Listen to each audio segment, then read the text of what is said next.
dia a todos. Ficamos felizes com a presença de todos, tá? Antes de mais nada, eu só queria colocar uma mensagem, né, que as palestras todas estão sendo filmadas e serão disponibilizadas depois.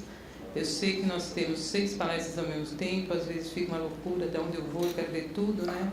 Então, sem esse problema. Bom, eu vou fazer uma apresentação aqui modesta da minha parte, pela relevância do professor, tá?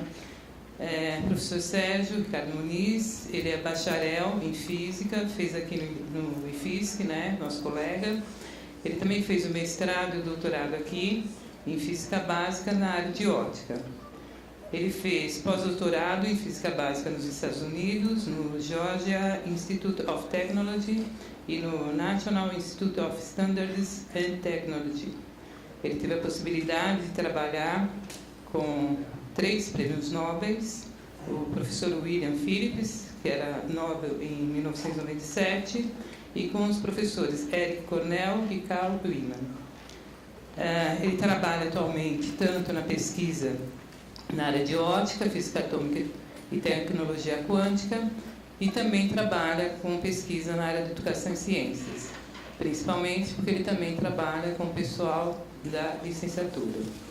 É um professor que é muito bem-vindo junto aos alunos, recebeu diversos prêmios por causa disso, em reconhecimento, né, pelos próprios atores, ou seja, os alunos, e tem sido agraciado desde 2014, né, como professor homenageado em formaturas e outras formas. O ano passado ele recebeu o prêmio Paulo Freire, que é dado ao professor, melhor professor, e é escolhido pelos alunos. Também foi homenageado na semana do IFISC, que é uma semana feita por todo o departamento, pela parte de bacharelado, das diversas áreas que tem, e da licenciatura também. E em 2015 também foi homenageado por essa semana e pelos alunos, inclusive foi paraninfo dos alunos da licenciatura, tá? Então, o professor vai nos deliciar com ferramentas digitais para personalizar o ensino. Espero que todos gostem. Qualquer coisa no final, quem quiser perguntar, por favor, levanta a mão, porque como está sendo filmado, precisamos do som, tá ok? Obrigada. Obrigado, Glaucia. Depois dessa introdução, eu fico até tímido, porque cria uma expectativa toda. Meu entendimento é que uma parcela da audiência estava interessada em ver a palestra de ondas gravitacionais. Eu lamento por isso, para aqueles que entenderam, mas como a Glaucia falou, a palestra foi ontem, mas estão gravadas, então aqueles que estão interessados em aprender sobre ondas gravitacionais ainda vão ter chance. Mas enfim, eu quero começar agradecendo a oportunidade de falar nesse evento. E eu vou falar um pouco, na verdade, eu quero... O principal objetivo dessa palestra é tentar dar exemplos concretos de como se usar algumas dessas ferramentas. Eu vou tentar deixar claro logo no início que o objetivo da palestra não é vender uma ferramenta, uma metodologia ou uma ideia em particular, mas talvez dar alguns exemplos concretos, na medida do possível, na limitação de tempo pelo menos, de como se integrar várias das ferramentas que estão disponíveis hoje, facilmente. Praticamente todas as ferramentas que eu vou falar aqui são ferramentas gratuitas, então, em princípio, acessível a qualquer um de vocês. Como eu coloquei no resumo, eu vou dar um exemplo concreto de um curso para fazer algo objetivo, para não ficar só no plano das ideias. Eu escolhi falar a respeito de um dos cursos que eu preparei nesses últimos anos, em particular o curso de Física 3, que foi... os exemplos que eu vou colocar aqui a respeito do curso de Física 3 do ano passado, da versão que foi aplicada no ano passado para os alunos do bacharelado de Física. Então, são exemplos focados no ensino superior, mas eu acredito que, se você entender a ideia geral, não é fácil traduzir a ideia, os princípios e mesmo as ferramentas, várias delas, para qualquer outro nível de educação, desde o fundamental, talvez, certamente o ensino médio, e o ensino superior, e não só limitado à física. Então, essa mensagem eu queria colocar logo no início, só para ficar claro a respeito do que eu estou falando. Eu vou falar de uma porção de coisas. Eu tenho vários slides. Frequentemente eu não termino completamente as minhas apresentações. Eu tenho um bom tempo hoje. Eu quero deixar alguns minutos no final para as perguntas, porque eu acho que essa é uma parte importante. Se for o caso, talvez passe mais rapidamente algumas. E se eu conseguir, eu quero fazer algumas demonstrações, enfim, usando a ferramenta em tempo real. É sempre um risco.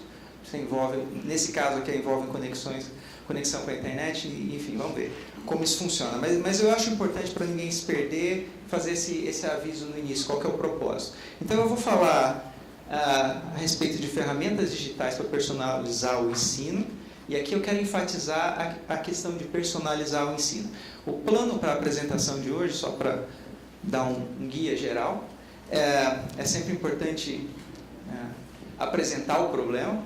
Como cientista, qualquer trabalho que você faz começa pela pergunta, começa pelo problema. Então eu queria focar isso no problema, na inspiração geral, e depois a gente vai discutir a respeito de várias dessas ferramentas, alguns exemplos.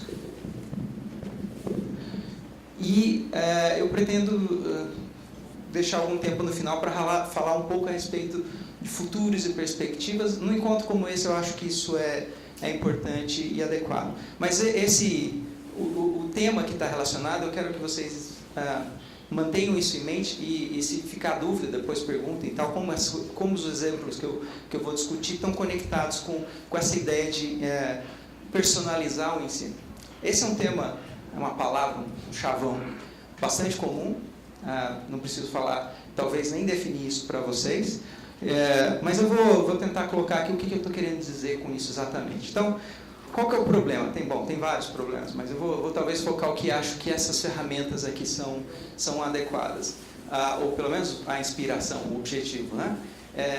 E o problema para os professores, eu vejo vários jovens, estudantes de pós-graduação, enfim, futuros professores, na audiência, não é talvez incomum, certamente para os professores, que é a típica heterogeneidade que você encontra em muitas salas de aula, particularmente nos cursos de física, né?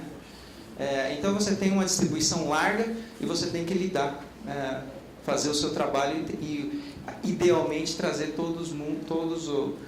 fazerem todos crescerem. Então o ideal seria você partir de uma distribuição que, digamos, seja mais ou menos normal, né? E, se você puder, né, fazer alguma coisa que não faça uma normal, né? O pessoal de educação geralmente fala que distribuição normal é bom em estatística, não deveria ser normal. Ou, na melhor das hipóteses, pode ser uma normal, mas a média suba, né? Eu estou sendo otimista aqui. Se você pudesse fazer assim, digamos que aqui a mediana está em 5, então você fazer um desvio de tal forma que você começa com a distribuição e realmente promove aprendizado, né?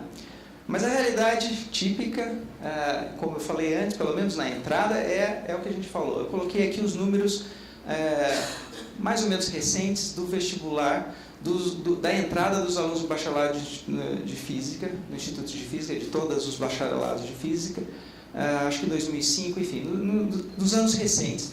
Isso aqui é em termos da colocação na nota da FUVEST, ou seja, a colocação da nota da USP. E você vê que nós temos alunos desde os primeiros colocados na FUVEST até alunos que estão não tão bem colocados assim, tá certo? Mas então, talvez isso aqui seja mais informativo. Esse gráfico mostra que, por exemplo, tipicamente entre 20% a 30% dos alunos vem depois da terceira chamada.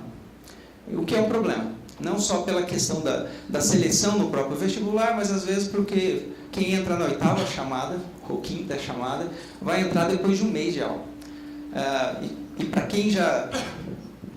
aqueles aqui que fizeram bacharelado em Física, sabem que o primeiro semestre é crítico. O primeiro mês, se você chega um mês depois, é muito difícil você se acomodar. Então, frequentemente, a gente vê essa frustração e esse problema com os alunos. E, enfim, isso é algo difícil, está fora do nosso controle, mas é uma realidade. Então, como você lida com isso? Você simplesmente ignora ou você fecha os olhos e seja o que for? Enfim, eu não pretendo dar a impressão de que eu tenho a resposta, não tenho a resposta, mas eu vou mostrar algumas ferramentas aqui que eu acredito que podem ajudar Então, é isso que eu quero dizer com personalização de aprendizagem. Né? Então, qualquer estratégias ou programas ou, enfim, iniciativas que permita você atender necessidades educacionais únicas de cada indivíduo. Esse é o ideal, pelo menos. Né? Dentro do contexto de tecnologia educacional, esse é uma ideia que dirige muito do desenvolvimento da própria área, das tecnologias, de ferramentas e etc. Eu vou, se eu tiver chance, discutir um pouco mais isso no final, naquela parte de perspectivas. Mas o que talvez seja mais prático para vocês, e é isso, pela seleção de exemplos que eu fiz, talvez é o que eu gostaria que vocês percebessem, é que algumas dessas ferramentas, eu vou mostrar alguns exemplos concretos das ferramentas que nós temos na USP, mas, enfim, elas podem ser generalizadas, ou você poderia facilmente aplicá-las na sua própria instituição ou na escola, e, enfim. Eu acho que uma grande vantagem, um grande diferencial dessas tecnologias é que elas permitem você detectar problemas, onde estão os problemas, os focos de problemas, logo no início do curso. Literalmente na primeira semana de aula, e não na primeira prova, no meio do curso, um terço do curso, seja lá como você faz a sua avaliação. Tá? Então, esse é o espírito, essa é a ideia, você detectar cedo para você poder corrigir. E é isso parte do sentido que eu quero falar em personalizar. Mas vai além disso também, porque você, de acordo com algumas das ferramentas, permite você, inclusive, identificar problemas com dado estudante, qual que é o comportamento dele, enfim. É melhor eu mostrar para vocês depois. Mas uma outra ideia que eu quero deixar bem claro no início é que eu não estou querendo dizer, pessoalmente não acredito, que tecnologia é a única solução. Tá certo? Não é isso que eu estou querendo dizer. Estou dizendo que tecnologia é uma das soluções, é uma das ferramentas, e para implementar isso em escala, esse é outro ponto, eu acho que talvez sim seja a única solução. Se você tem uma classe de 3 alunos, 5 alunos, 10 alunos, talvez você não precise disso. Você tem um contato direto, e isso já existia antes séculos atrás. Então, só para você entender o contexto do que eu estou falando. Então, eu não estou querendo vender uma ideia de que isso aqui é mágico e vai resolver todos os problemas. Não vai, mas se você souber usá-las eficientemente, eu acho que elas podem ser muito úteis.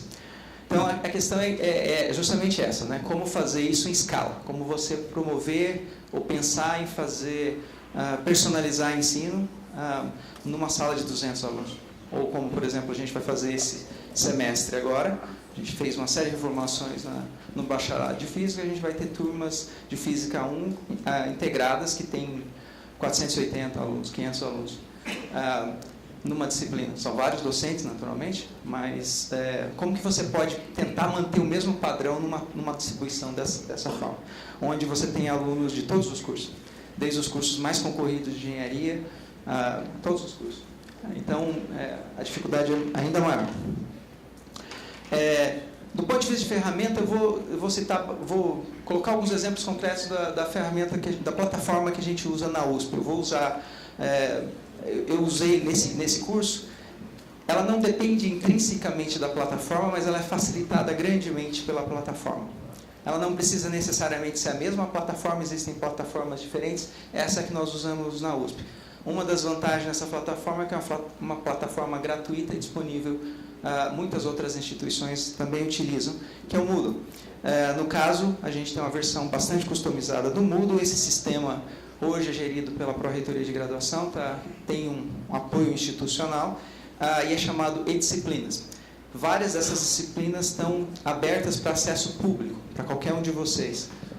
Vocês podem ver o conteúdo, inclusive da disciplina que eu vou descrever hoje aqui, você pode acessar e vai ver a maior parte do conteúdo. Você não vai ter acesso às coisas que são, digamos, mais privadas, mesmo os questionários, os fóruns de participação, isso só os docentes e os alunos têm acesso. O resto do conteúdo todo você tem acesso gratuitamente.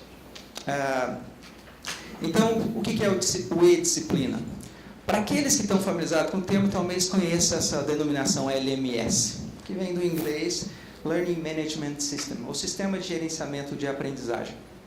É uma ideia, é um tipo de plataforma que permite viabilizar a aplicação de cursos.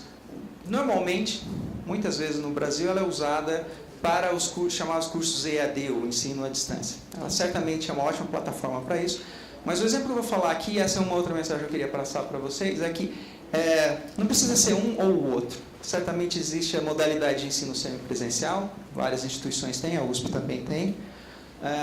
Mas eu queria chamar a atenção para um ponto que frequentemente é subestimado pelos colegas, que é que você pode usar essas ferramentas e várias dessas tecnologias para melhorar ou para apoiar cursos presenciais, certo?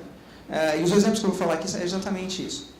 Então, ela é baseada nessa ferramenta chamada Moodle, e para aqueles que não conhecem, é fácil procurar online. E quem quiser mais detalhes pode me procurar depois. Vou falar rapidamente só para colocar um contexto aqui para você entender.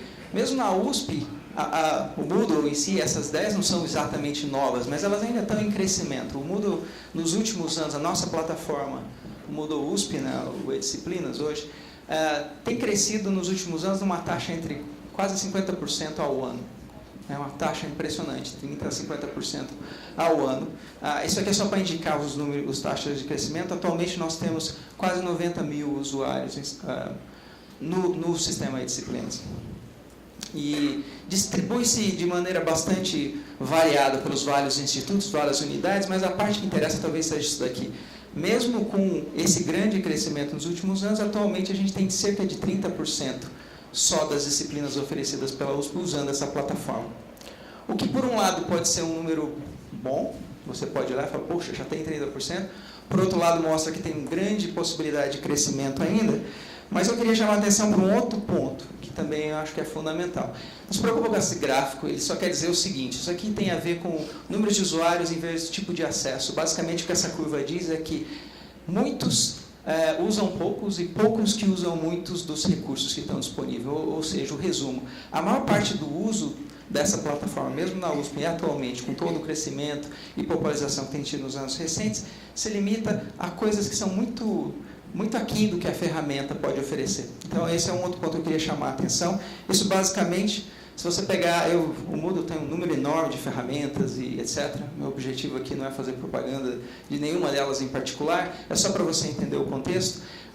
Então, tem mais de uma dezena, provavelmente umas 2 dezenas de ferramentas possíveis dentro do sistema que você pode usar. Eu listei aqui, acho que alguns dos principais em termos de uso, e você vai ver que 60% é usado apenas para colocar como repositório de conteúdo. Basicamente, colocar PDF, colocar um arquivo doc com o programa da disciplina, ou lista de exercícios, etc. E isso é um uso justificável da ferramenta. Mas eu quero tentar convencê-los que ela pode ir bem além disso. A maior parte das pessoas, quando vê a ferramenta disso, a primeira imagem que tem é essa. E aí, como alguém falou, eu acho que foi na mesa redonda ontem, para esse tipo de uso, é sem dúvida um uso interessante, porque ele permite você, em qualquer lugar do mundo, literalmente, ter acesso a conteúdos. Mas, se você pensar bem, não é muito diferente do ensino por correspondência. Enfim, que é uma técnica de ensino à distância já bastante antiga. Tá certo? Enfim, você está apresentando conteúdo, distribuindo conteúdo, mas eu acho que você pode, eu quero dar alguns exemplos concretos de como você pode ir bem além disso. Isso aqui é só para mostrar, isso aqui são números de 2014, tem uma distribuição, esse é o número total de recursos dentro da plataforma, e cerca de 60% deles são arquivos, que está inserido no banco de dados do Moodle. Se você olha os números do ano passado, meio do ano passado, você vai ver que não mudou nada. Quer dizer, o número cresceu bastante, agora é mais que o dobro do que tinha antes. Antes era 120 mil, agora são 270 mil. Hoje isso já passa de 300 mil, mas essas porcentagens não mudaram muito. Você ainda tem 60% do uso, é basicamente limitado ao uso de ferramentas. E ao colocar conteúdo, disponibilizar conteúdo, como repositório de conteúdo, arquivos, basicamente. E você pode usar ferramentas, fórum, questionários, fazer uma série de atividades. Questionário, que é uma ferramenta que eu vou tentar exemplificar vários usos deles aqui, enquetes e tal, são muito pouco usados, são muito poucos docentes hoje na Universidade de São Paulo que usam essas ferramentas. Tá, então aqui tem várias ferramentas para quem é familiarizado com o Moodle. Meu objetivo não é esse, como eu falei, eu vou dar um exemplo concreto de uma disciplina, essa é a cara. Se você tentar acessar ele hoje, eu vou tentar fazer algumas coisas em tempo real aqui, eu vou até mudar a tela agora. Mas, enfim, essa é a tela de apresentação, eu só vou tentar explicar rapidamente como ela está organizada para facilitar você entender à medida que a gente vai caminhar nos exemplos aqui. Então, no caso da disciplina, enfim, tem uma série de recursos aqui, fóruns. Eu, particularmente, uso, inclusive, para a lista de presença, porque eu posso gerar os relatórios que eu preciso no final para manter a frequência, mas os alunos também têm o feedback de saber quanto que ele está faltando e tal, então isso ajuda ele a até se controlar. Enfim.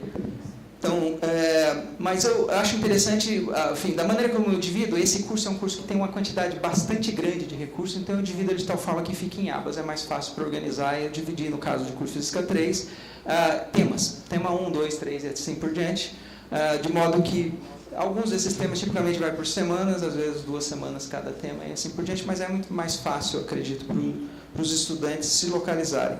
Tem algumas abas especiais, onde tem recursos extras, revisões de prova e etc. Então, deixa eu, aliás, antes de seguir pelos slides, eu vou tentar mudar para a plataforma, ver se eu consigo acessar em tempo real. Eu já deixei algumas coisas separadas, então essa é a tela de entrada. Aqui é a disciplina, então essa é a cara do ambiente. Então, por exemplo, no recurso, é uma das abas comuns, onde frequentemente essa parte, esses conteúdos aqui, o curso já é concluído, então você está vendo o conteúdo completo. Mas tipicamente o docente tem controle de ligar e desligar a visualização dos conteúdos que estão lá, de modo que isso daqui, por exemplo, vai aparecendo à medida que o curso evolui. Eu oriento os estudantes no início do semestre para eles sempre manterem olhar essas coisas para ver o que está sendo adicionado aqui. Eu normalmente não vejo sentido, no meu caso pelo menos, de reinventar a roda, então existem já vários conteúdos muito bem feitos na internet, eu tento usá-los na maior medida possível, então eu não tenho problema nenhum de linkar conteúdos de videoaulas de outras instituições que têm muitos conteúdos no YouTube, enfim, outras plataformas no Brasil e no exterior, e textos complementares e etc.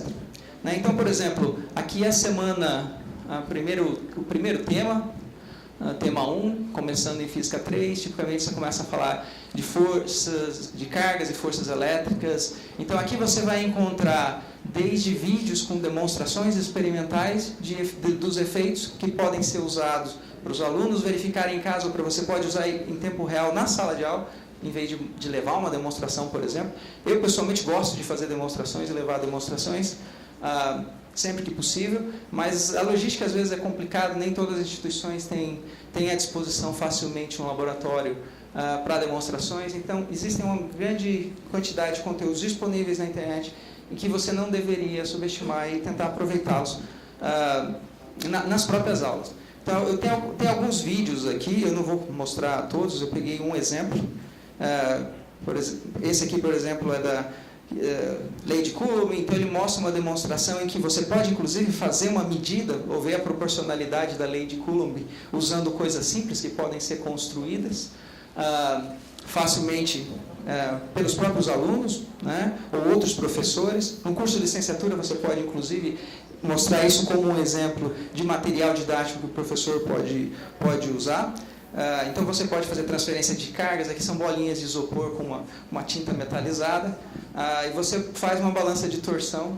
A força elétrica é fácil fazer, se a força gravitacional é menos, bem mais difícil, mas, enfim, você pode verificar a proporcionalidade que dá origem à lei de Coulomb, por exemplo. É um vídeo bastante curto, 2 minutos no caso, que eu poderia colocar como material suplementar para o estudante rever, entender, verificar, ou usar na própria aula. Ao invés de, por exemplo, ter que carregar um aparato desse tipo.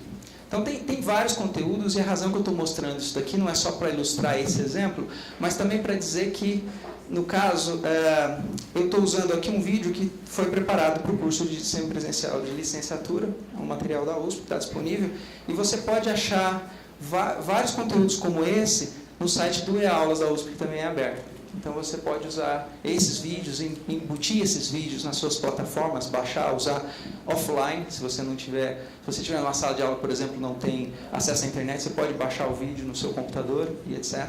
Então, existe uma quantidade já grande de conteúdos, obviamente o YouTube, mas se você quiser usar, por exemplo, fontes mais já curadas, enfim, que já passaram por algum crivo, o eAulas é uma plataforma, é um site que talvez você ache útil. Tem videoaulas e tem vários conteúdos lá. Várias demonstrações de física, por exemplo, também lá. Tem uma boa quantidade de conteúdos de física no eAulas atualmente.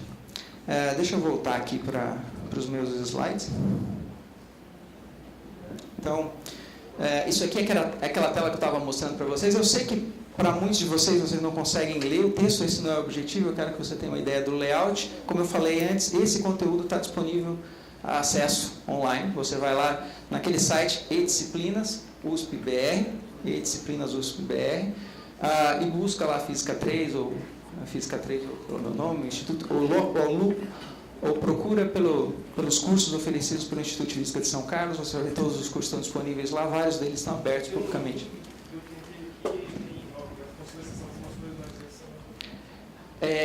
Para você fazer, você só precisa fazer o login, e você mesmo fazendo o login, você vai, a tela que ele pede aí, você só vai conseguir acessar as disciplinas que você está inscrito. Mas você, para acessar esse conteúdo, não precisa fazer o login, você só precisa achar a disciplina. Se você quiser achar a disciplina, talvez mais fácil pegar pelo código dela, FCI 0105, ou busca por Instituto de Física de São Carlos 2016, lá estão ordenados os cursos por unidade e ano. E aí você busca Física 3, você clica lá, você vai ter acesso àquelas telas que eu estava mostrando para vocês lá. Você vai ter acesso a tudo isso que eu estou mostrando aqui, gratuitamente, sem fazer login. Se você é aluno da USP, você pode fazer login, mas você não vai conseguir ver o conteúdo de questionários a menos que você esteja inscrito na disciplina. Então, vou aproveitar isso para fazer um outro comentário. O docente escolhe como o conteúdo dele vai ser disponibilizado. O que vai ser disponibilizado, o que é público, o que não é público, como isso funciona.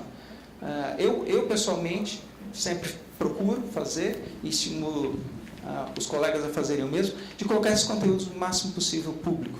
Eu só restringo coisas que têm propriedade autoral ou algo assim, ou algo que diz respeito à privacidade dos alunos e etc. Né? Mas você escolhe. Você tem grande flexibilidade de escolher como essas coisas são configuradas, o que é mostrado, o que não é. Tá? Mas quase tudo que eu estou mostrando aqui, qualquer um pode acessar. Tá? Bom, acho que dessa parte eu já falei. Uma parte que eu queria chamar a atenção. Eu me dei conta que eu devia talvez ter colocado um slide inicial para tentar guiar vocês entre os vários exemplos das coisas, fazendo a conexão com a parte que eu falei da personalização e já aproveitando aqui, com um tema que tem sido corrente, e na verdade eu estou grato de ver isso nesse SNEF, que é a questão da aprendizagem ativa. Então eu quero enfatizar também que vários desses exemplos aqui, a inspiração é, na verdade, promover uma ferramenta que facilite o uso dessas ideias de aprendizagem ativa, como apoio à disciplina presencial. Né? Então, uma das metodologias que se usa, que está na moda, digamos assim, são as tais das salas invertidas, ou flipped classrooms, ou os métodos de aprendizagem por pares, ou peer instruction. Enfim, tem um monte de terminologia aí. Nesse curso eu usei várias delas. Algumas, obviamente, são na sala, uma atividade essencialmente presencial, mas várias delas são mediadas ou facilitadas pela ferramenta. No caso da sala invertida, para aqueles que não conhecem a ideia é você ter o aluno lendo ou tomando contato com o conteúdo que você pretende abordar antes da aula, né? Eventualmente, você até pode usar videoaulas que estão online ou conteúdos que estão online para que ele veja a aula antes de vir para a sua aula. E na sua aula, em vez de repetir, obviamente, o que está no livro-texto ou o que ele viu na aula, você usa aquele tempo de uma forma mais produtiva, para tentar esclarecer as dúvidas, para tentar trabalhar nas concepções alternativas, enfim, nas várias dificuldades que a gente frequentemente não tem chance de fazer numa aula expositiva tradicional. Na aula tradicional, você praticamente consegue reproduzir o que está no livro-texto, ou uma certa ementa, e aí deixa a dificuldade para o aluno resolver em casa. Né? Então, se ele fizer essa parte, depois ele ainda pode vir tirar a dúvida com você, enfim. Não estou querendo dizer aqui que o tradicional é péssimo e tal. Eu acho que é um equívoco também falar isso, não é bem assim, mas obviamente há limitações a vantagem de usar essas ideias, essas metodologias é justamente essa. Você pode delegar, usar o tempo com o professor, né, onde você tem alguém com bastante experiência, etc., para realmente fazer uma atividade mais produtiva que não seja copiar, transferir o que está na lousa para o caderno, o que estava no livro, passar para a lousa e etc. Então essa ideia da filosofia, da pedagogia, dessa sala invertida. Então a ideia seria isso, os alunos estudariam o conteúdo antes da aula e viriam na aula fazer alguma atividade ativa envolvendo aquele conteúdo. Tá, mas como você faz isso? Bom, alguém pode falar, não, mas isso eu já fazia desde 1900 e bolinha, né? Eu falava, o estudante lê o conteúdo e a gente vai discutir em sala. A gente sabe que isso, especialmente na área de ciência, não é a prática, não é assim que normalmente funciona. Né? Os alunos vêm com a expectativa de aprender na sala de aula. Né? Então, isso tem as suas dificuldades, mas uma maneira que pode facilitar isso, usando, por exemplo, a ferramenta que eu usei nesse curso, é colocar, por exemplo, os questionários pré-aula, questionários que eu estou chamando pré-aula 1, pré-aula 2, etc., que fecham, tem um prazo ele expira, ou seja, ele deixa de ser válido antes da aula. Então, o aluno tem até o período da aula para entregar, se ele não entregou, aí você escolhe se aquela atividade pode valer pontos ou não. No caso dessa disciplina, eu escolhi não valer pontos. Então, eles não eram obrigados a fazer, mas é claro que logo no início do semestre eu expliquei qual era a ideia e vários fizeram ao longo do curso inteiro. No início, na primeira semana, a maioria fez, depois vai caindo, enfim.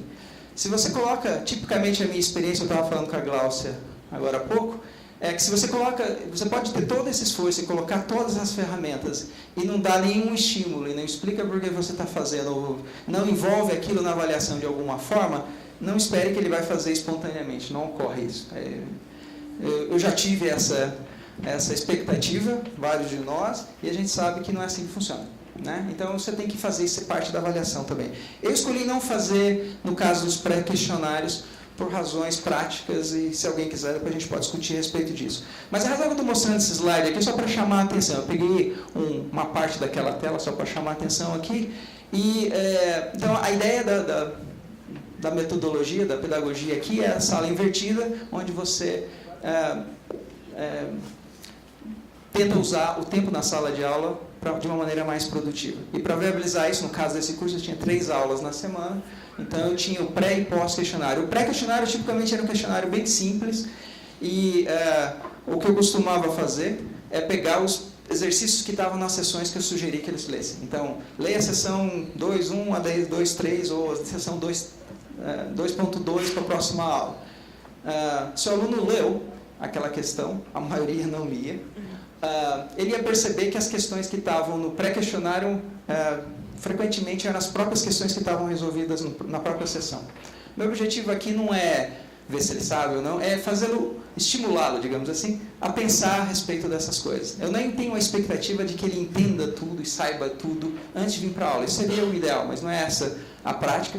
Se ele foi exposto e ele gastou tempo suficiente pensando sobre aquilo, ele vai ter dúvidas. E aí ele vai vir na aula com uma motivação diferente, com o objetivo de esclarecer essas dúvidas. E isso, por si só, eu acho que já faz o processo ser bastante mais produtivo, em vez de passivamente observar a apresentação de conteúdo. Né? Então, no caso da primeira e segunda semana, até para deixar claro para os alunos que isso aqui era sério, depois eu até faço um comentário a respeito da expectativa dos alunos e da interação com os alunos, depois que eu propus as ideias, etc. Na primeira semana e na segunda semana, eu meio que sobrecarreguei. Eu coloquei pré e pós para praticamente todas as aulas. Isso também manda uma mensagem, mas cria uma expectativa, uma resposta dos alunos, que daqui a pouco eu comento a respeito disso. Mas, enfim, o ponto que eu queria enfatizar aqui é exemplificar essa ferramenta, ou uma das ferramentas do Moodle, por exemplo, para implementar uma metodologia de aprendizagem ativa. Então, nesse caso aqui, é a parte da tela que estava esses conteúdos, é o tema 1 que eu estava mostrando para vocês. Antes de falar depois a respeito dessa parte que eu acabei de mencionar, a respeito da expectativa e da interação com os alunos, deixa eu só mostrar algumas das outras das outras ferramentas. Então, por exemplo, ainda nessa parte, eu já não falei dos vídeos, aqui é onde você pode também colocar, usar a plataforma, o fato de que usa tecnologia web, é baseado em tecnologias web, por exemplo, é usar uma série de ferramentas que já estão disponíveis. Que nem eu falei, sempre que possível, já é um trabalho grande, já envolve, pelo menos no início, um investimento grande de tempo, significativo de tempo de preparar, de montar, organizar isso tudo, selecionar, enfim, preparar o curso, mesmo usando os conteúdos que estão disponíveis. Então, no início, quando você está começando, é uma carga muito grande você querer desenvolver todas as coisas. Mesmo eu, que já estou usando isso há vários anos, eu tento usar o que tem disponível das melhores ferramentas que eu conheço. Então, por exemplo, aqui tem vários simuladores, alguns simuladores eu preparei, outros eu usei conteúdos, eu vou mostrar depois de onde eu tirei, e vários, por exemplo, já são bem conhecidos, o PHET, o PHET, né, o projeto da Universidade do Colorado, que provavelmente muitos conhecem, eu vou ter uma tela depois. Aqui é um lugar que eu posso colocar os links, eles podem interagir interativamente dentro da sala do próprio curso, ele pode baixar para o computador dele. Então aqui, por exemplo, tem uma das simulações do PHET, envolvendo cargas elétricas e campos, diferença de potenciais. É excelente. No caso dessa daqui, ela pode ficar embutida dentro da própria página do curso. O aluno pode interagir aqui sem ter que ir lá, baixar, ter Java, não funcionou, não sei o quê. Várias delas usam, por exemplo, tecnologias baseadas em HTML5, que funcionam na própria página web. E você poderia usá-las em qualquer outro lugar, você não precisa estar nem no Moodle, você pode usar no seu blog, na sua própria página, onde você quiser. Né? Então, existe já uma quantidade bastante grande de materiais. A área de física, na verdade, é muito profícua nisso. Existe um número bastante grande de material na área de física. Conteúdos em português têm crescido nos últimos anos, mas em inglês a quantidade é bastante grande. Se você gastar um tempo, não é difícil achar. Aqui eu coloquei uma tela só para exemplificar um outro vídeo, de novo o conteúdo que está disponível no eAula.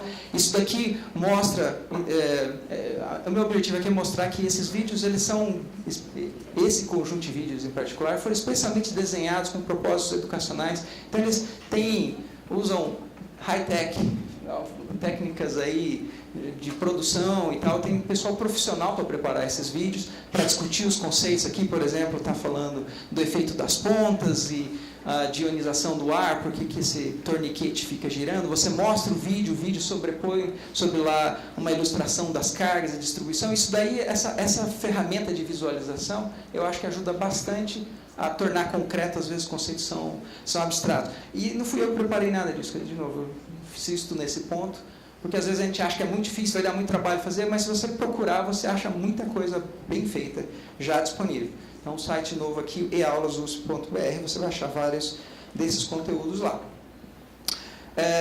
Bom, enfim, eu não vou passar tela por tela, eu só coloquei essa daqui para indicar, por exemplo, uma outra aplicação. Isso daqui é a aba que tem a revisão de provas. Então, eu te dediquei, eu separei na preparação da disciplina uma semana para discutir de revisão de provas, onde eles tinham atividades, a gente fazia discussões, resolver problemas em sala de aula. Mas uma outra coisa que eu queria chamar a atenção aqui é a ferramenta de enquete, que também está nessa outra aba aqui. Então, enquete é uma das outras ferramentas do Moodle, em que você pode fazer perguntas específicas para os alunos. Aí não é uma ferramenta nem de avaliação, uma atividade formativa, como os questionários que eu mencionei antes, mas é uma ferramenta excelente para você ter feedback imediato e interação com os alunos. Né? Uma forma de já ter uma personalização, porque aqui você pode montar a enquete de tal forma que ela seja identificada, e eu coloquei aqui o cinza aqui só por questão de privacidade dos meus alunos, alguns deles presentes na audiência, vários deles participando como monitores do SNEF. Então, só para preservar a identidade, enfim, a individualidade de cada um, eu não estou mostrando os nomes, mas você, como docente, você pode preparar uma atividade em que você vai fazer uma pergunta específica e vai saber quem respondeu aquilo. Ou em alguns tipos de perguntas, por exemplo, se você quer saber como o curso está indo, se vocês estão gostando da aula, etc., eles podem se sentir inibidos. No primeiro questionário que eu fiz dessa forma, eu fiz anônimo. Então, é uma ferramenta anônima, eu não tenho como saber quem é a resposta. Eu estou até mostrando, eu mostrava para os alunos, inclusive, olha, eu de fato não sei o que você está respondendo, justamente para que ele se sinta à vontade de ser franco a respeito das perguntas. Então, aqui para mim, por exemplo, o professor aparece resposta 1, 2, 3, mas me diz quem que respondeu. Mas eu posso preparar atividades que são identificadas com perguntas específicas, então, qual que é a dificuldade nesse tema? E a pessoa responder, e eu, dentro da plataforma, eu posso fazer uma resposta individualizada para aquela pessoa e etc. Então, isso já é uma forma de personalização. Eu não sei se eu tenho o slide aqui, eu vou falar depois a respeito da enquete, mas só para não correr o risco de eu esquecer, aqueles questionários que eu mostrei, dentro do Moodle, por exemplo, eles me permitem acompanhar passo a passo o que está acontecendo. Eu coloco um questionário, defino como que ele vai funcionar, como que a questão vai permitir uma tentativa ou duas, se ela pode tentar novamente ou não, se ele pode tentar e ver a resposta ou não. Eu posso programar do jeito que eu quiser. Tá? Meu ponto aqui não é isso, é só para dizer, para informar para aqueles que não conhecem que existem várias formas que você pode ver, não é um questionário estático. Né? Você pode programar ele para questões abertas ou para questões que são corrigidas pela própria ferramenta, pode fazer questões que são calculadas, que os valores mudam para cada tentativa, enfim, tem uma série de possibilidades. Mas o que é interessante aqui dentro do contexto dessa palestra é que você, a hora que o questionário está aberto, você pode ver quem está fazendo, quem fez, quantas vezes fez, quanto tempo gastou, quantas vezes errou, quais questões errou, para cada aluno da turma. Então, literalmente, você viu que eu já na primeira semana tinha 3, 4, 5 questionários. Então, na primeira semana de aula, eu já vejo quais são aqueles que são mais ávidos em participar, que acertam tudo logo de primeira, que meia hora fez tudo, acertou tudo, aquele que teve mais dificuldade, aquele que fez na última hora, aquele que não fez. Enfim, eu já começo a traçar um perfil da turma, da distribuição, das dificuldades que eu tenho, e dos próprios alunos, individualmente, já logo no início. Então, é isso que eu estou querendo dizer, como ferramenta de diagnóstico. Tá certo? Então, isso é uma ferramenta, e nesse sentido que eu falei antes, ela é única, porque você pode ter uma turma de 300 alunos e você rapidamente ter um mapa do agregado, quantos por cento estão muito bem, quantos por cento não, e assim por diante. Ou até indo especificamente, porque tipicamente você vai ter uma pequena fração que vai sozinho, não precisa de você, não precisa de nada.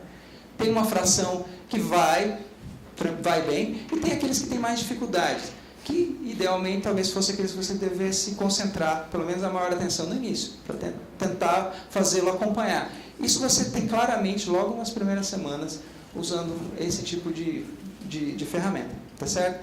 Então, voltando aqui no caso da enquete, eu só queria exemplificar com alguns casos concretos. Então, aqui eu coloquei, por exemplo, essa é anônimo, um questionário anônimo, onde eu estou perguntando o que o estudante está achando do ritmo atual de Física 1. E eu devo, só para você entender o contexto, acho que essa enquete foi aplicada na segunda semana de aula. Na segunda ou foi na terceira semana de aula?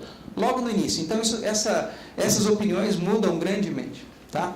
Mas eu queria ter uma ideia, só para sentir como que eles estavam respondendo à metodologia.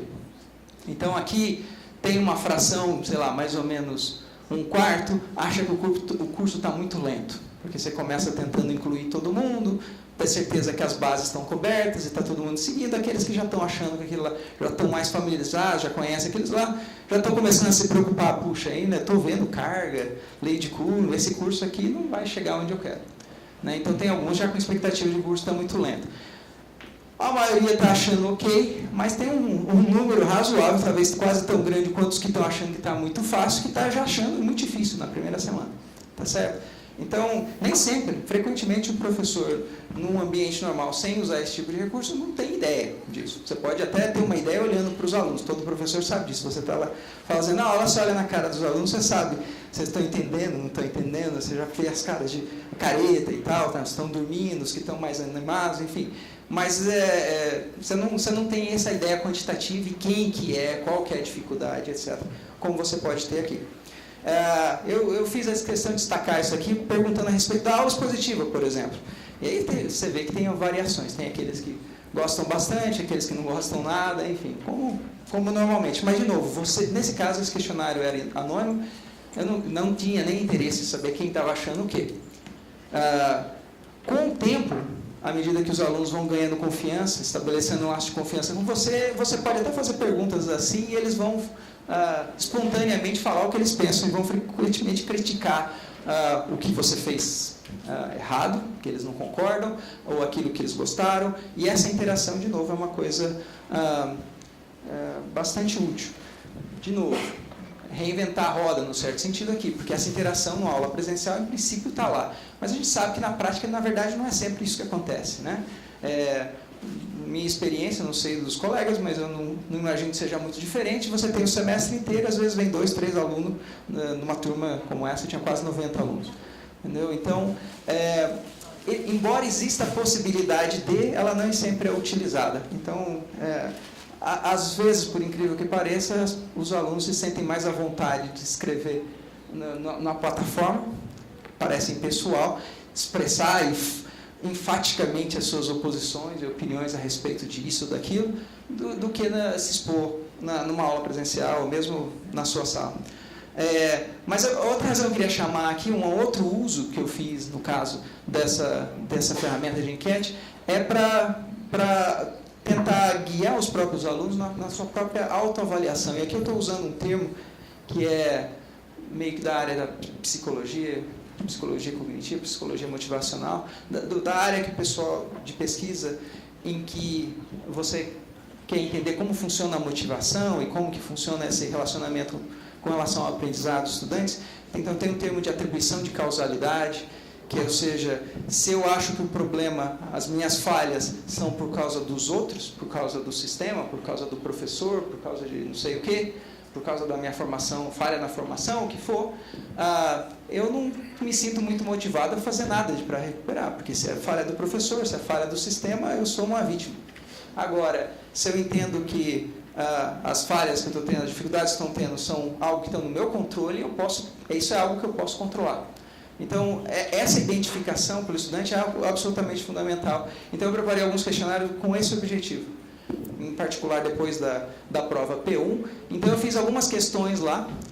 Nesse caso, as questões eram identificadas, os alunos se identificavam, eles tinham a opção de responder algumas questões ou não. Mas é interessante ver o seguinte, aqui eu vou ler para aqueles que não conseguem.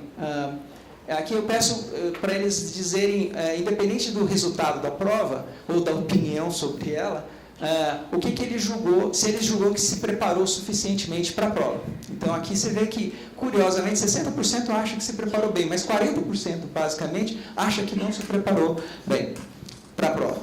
Para as mais variadas razões. Aí você pede para ele dizer por quê, aí ele vai dizer de tudo, né? Mas eu pedi para indicar também abaixo o que ele julga que foi qual foi o seu esforço, se ele se preparou, se ele não se preparou, se ele fez a parte dele ou não. E depois dizendo especificamente se ele não se preparou bem, por que foi. Aí ele vai dizer, especificar, eu tive problema de família, eu tive isso, teve aquilo, estava doente e tal. Você vai ver as várias respostas. E aí eu, lendo isso, eu tive uma discussão, falar, olha, então, indicar. E a mensagem que eu estava passando era justamente isso, dele tentar identificar. É natural ele achar algum culpado, e frequentemente o culpado nunca é ele, né? Isso é da natureza humana, não é só os meus alunos, todos nós, na verdade, né? A gente tende a sempre achar o problema em outro lugar. Mas nessa atividade a ideia era justamente fazê-los ver que talvez uma parte daquela dificuldade, daquela responsabilidade era dele. Ele assumia aquela responsabilidade. Isso eu posso dizer para vocês. Isso muda a atitude dos alunos, se feito de maneira correta. Você não vai chegar aqui e falar, olha, a culpa é sua e tal, você não está fazendo a sua parte. Isso não funciona. Mas se você conseguir transmitir isso absolutamente muda o comportamento e a resposta e a atitude dos alunos. Eu tinha alunos com atitudes muito críticas no início, que mudaram completamente. Alunos com bastante dificuldades, mas que, a partir desse feedback, etc., eles foram fazendo e que cresceram enormemente. Então, eu não estou falando de maneira vaga, eu tenho como ver objetivamente, quantitativamente, porque eu posso ver o crescimento dele nas atividades, na participação no curso, nas notas de avaliação, no feedback que ele me dá, enfim. Então, dá para ver, literalmente, individualmente, o que está acontecendo. Tá? Isso daqui, por exemplo, ainda é a prova 2. Você vê que há alguma mudança, mas aqui, ainda na prova 2, mesmo muitos tendo tido bastante dificuldade na primeira prova, um pouco mais de um terço dos alunos disseram que não se prepararam suficientemente bem para a prova. Respostas, de novo, das mais variadas. Né? Enfim, eu não vou entrar em tanto detalhe, eu queria só mostrar um outro uso de uma outra ferramenta que permite ter esse feedback. Eu queria dar alguns exemplos aqui de outras coisas que foram usadas. Em particular, eu vou mostrar alguns simuladores utilizados no curso, de conteúdos que eu acho que são interessantes. Então, um deles é essa atividade aqui, usando uma ferramenta chamada VPython, que eu vou daqui a pouco explicar como ela funciona. Então, mas eu acho que é melhor do que mostrar a ferramenta, o objetivo aqui é o aluno ter uma chance de interagir com o conteúdo que foi discutido, específico de uma determinada aula, ele próprio, mexendo, usando a ideia de que ele pode usar essa simulação para modelar um sistema físico, entender como aquele sistema físico, aquela expressão funciona, visualmente como isso funciona. Então, vou mostrar o exemplo, acho que era mais interessante, usando a simulação em si. Então, só para guiar e só para você entender, eu usei essa simulação primeiro na aula, junto com a aula onde eu expliquei o conteúdo, e para os alunos trabalharem na atividade depois em casa, mas ela ficou disponível no Moodle, na plataforma. Então, eu vou tentar, acho que eu deixei ela já separada aqui. Então, aqui é aquela tela do sistema. Aqui tem um programa que é escrito na linguagem Python, mas tudo que você vai ver que vai aparecer na simulação aqui do lado à direita, vou colocar em tela cheia para ficar mais fácil. Tudo que vai aparecer na direita na simulação aqui é gerado por esse código. Tudo é gerado só por esse código. Por trás tem uma biblioteca que gera as funções, que é justamente essa biblioteca VPython. Eu vou depois dar o devido crédito aos autores. Mas antes eu queria mostrar para vocês como ela funciona. Então, tem um código aqui que eu expliquei para os alunos, mas basicamente de maneira bem rápida aqui. Eu defino, por exemplo, isso aqui tem a ver com o movimento de uma carga, uma carga num campo magnético. Então, aqui você define o vetor velocidade, o vetor campo magnético, o vetor velocidade. E aqui, basicamente, tem toda a parte numérica de integração bastante simples, né, do sistema. Basicamente, você define um certo passo, desenha os objetos e faz um laço que atualiza o movimento usando lei de Newton, só atualizando a velocidade e a aceleração. Aqui, na verdade, eu cometi um erro, você viu que ele me deu uma mensagem de erro, eu ia mostrar isso depois, mas vou aproveitar. Então, aqui você vê que ela, enfim, ele responde em tempo real. Uma simulação, não é uma simulação igual a do FET, por exemplo, que está pronto com um objetivo didático. Aqui ele pode explorar mais, ele pode incluir coisas. Se ele sair um pouquinho do zona de conforto e quiser aprender um pouquinho da linguagem, ele pode construir coisas em cima disso daqui. Ele pode fazer o seu próprio programa, se ele quiser. E se por acaso você tiver um erro, mas ele não sabe esse negócio, ele vai mexer e vai dar erro, igual aconteceu comigo.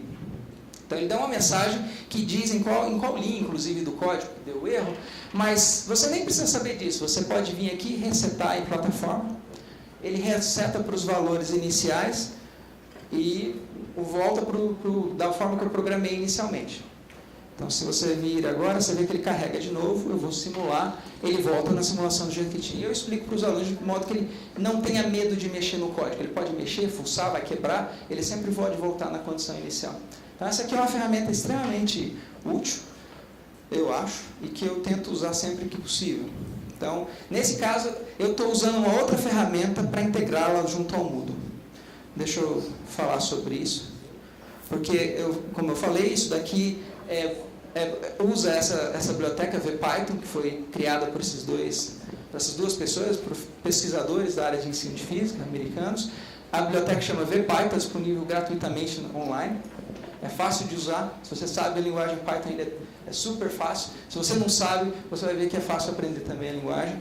Tem uma série de exemplos já feitos. Você pode se cadastrar no site. Se você é professor, você pode se cadastrar. Você tem acesso já a várias simulações prontas que você pode usar imediatamente na sua aula, se você não souber programar. Enfim, é um recurso extremamente útil.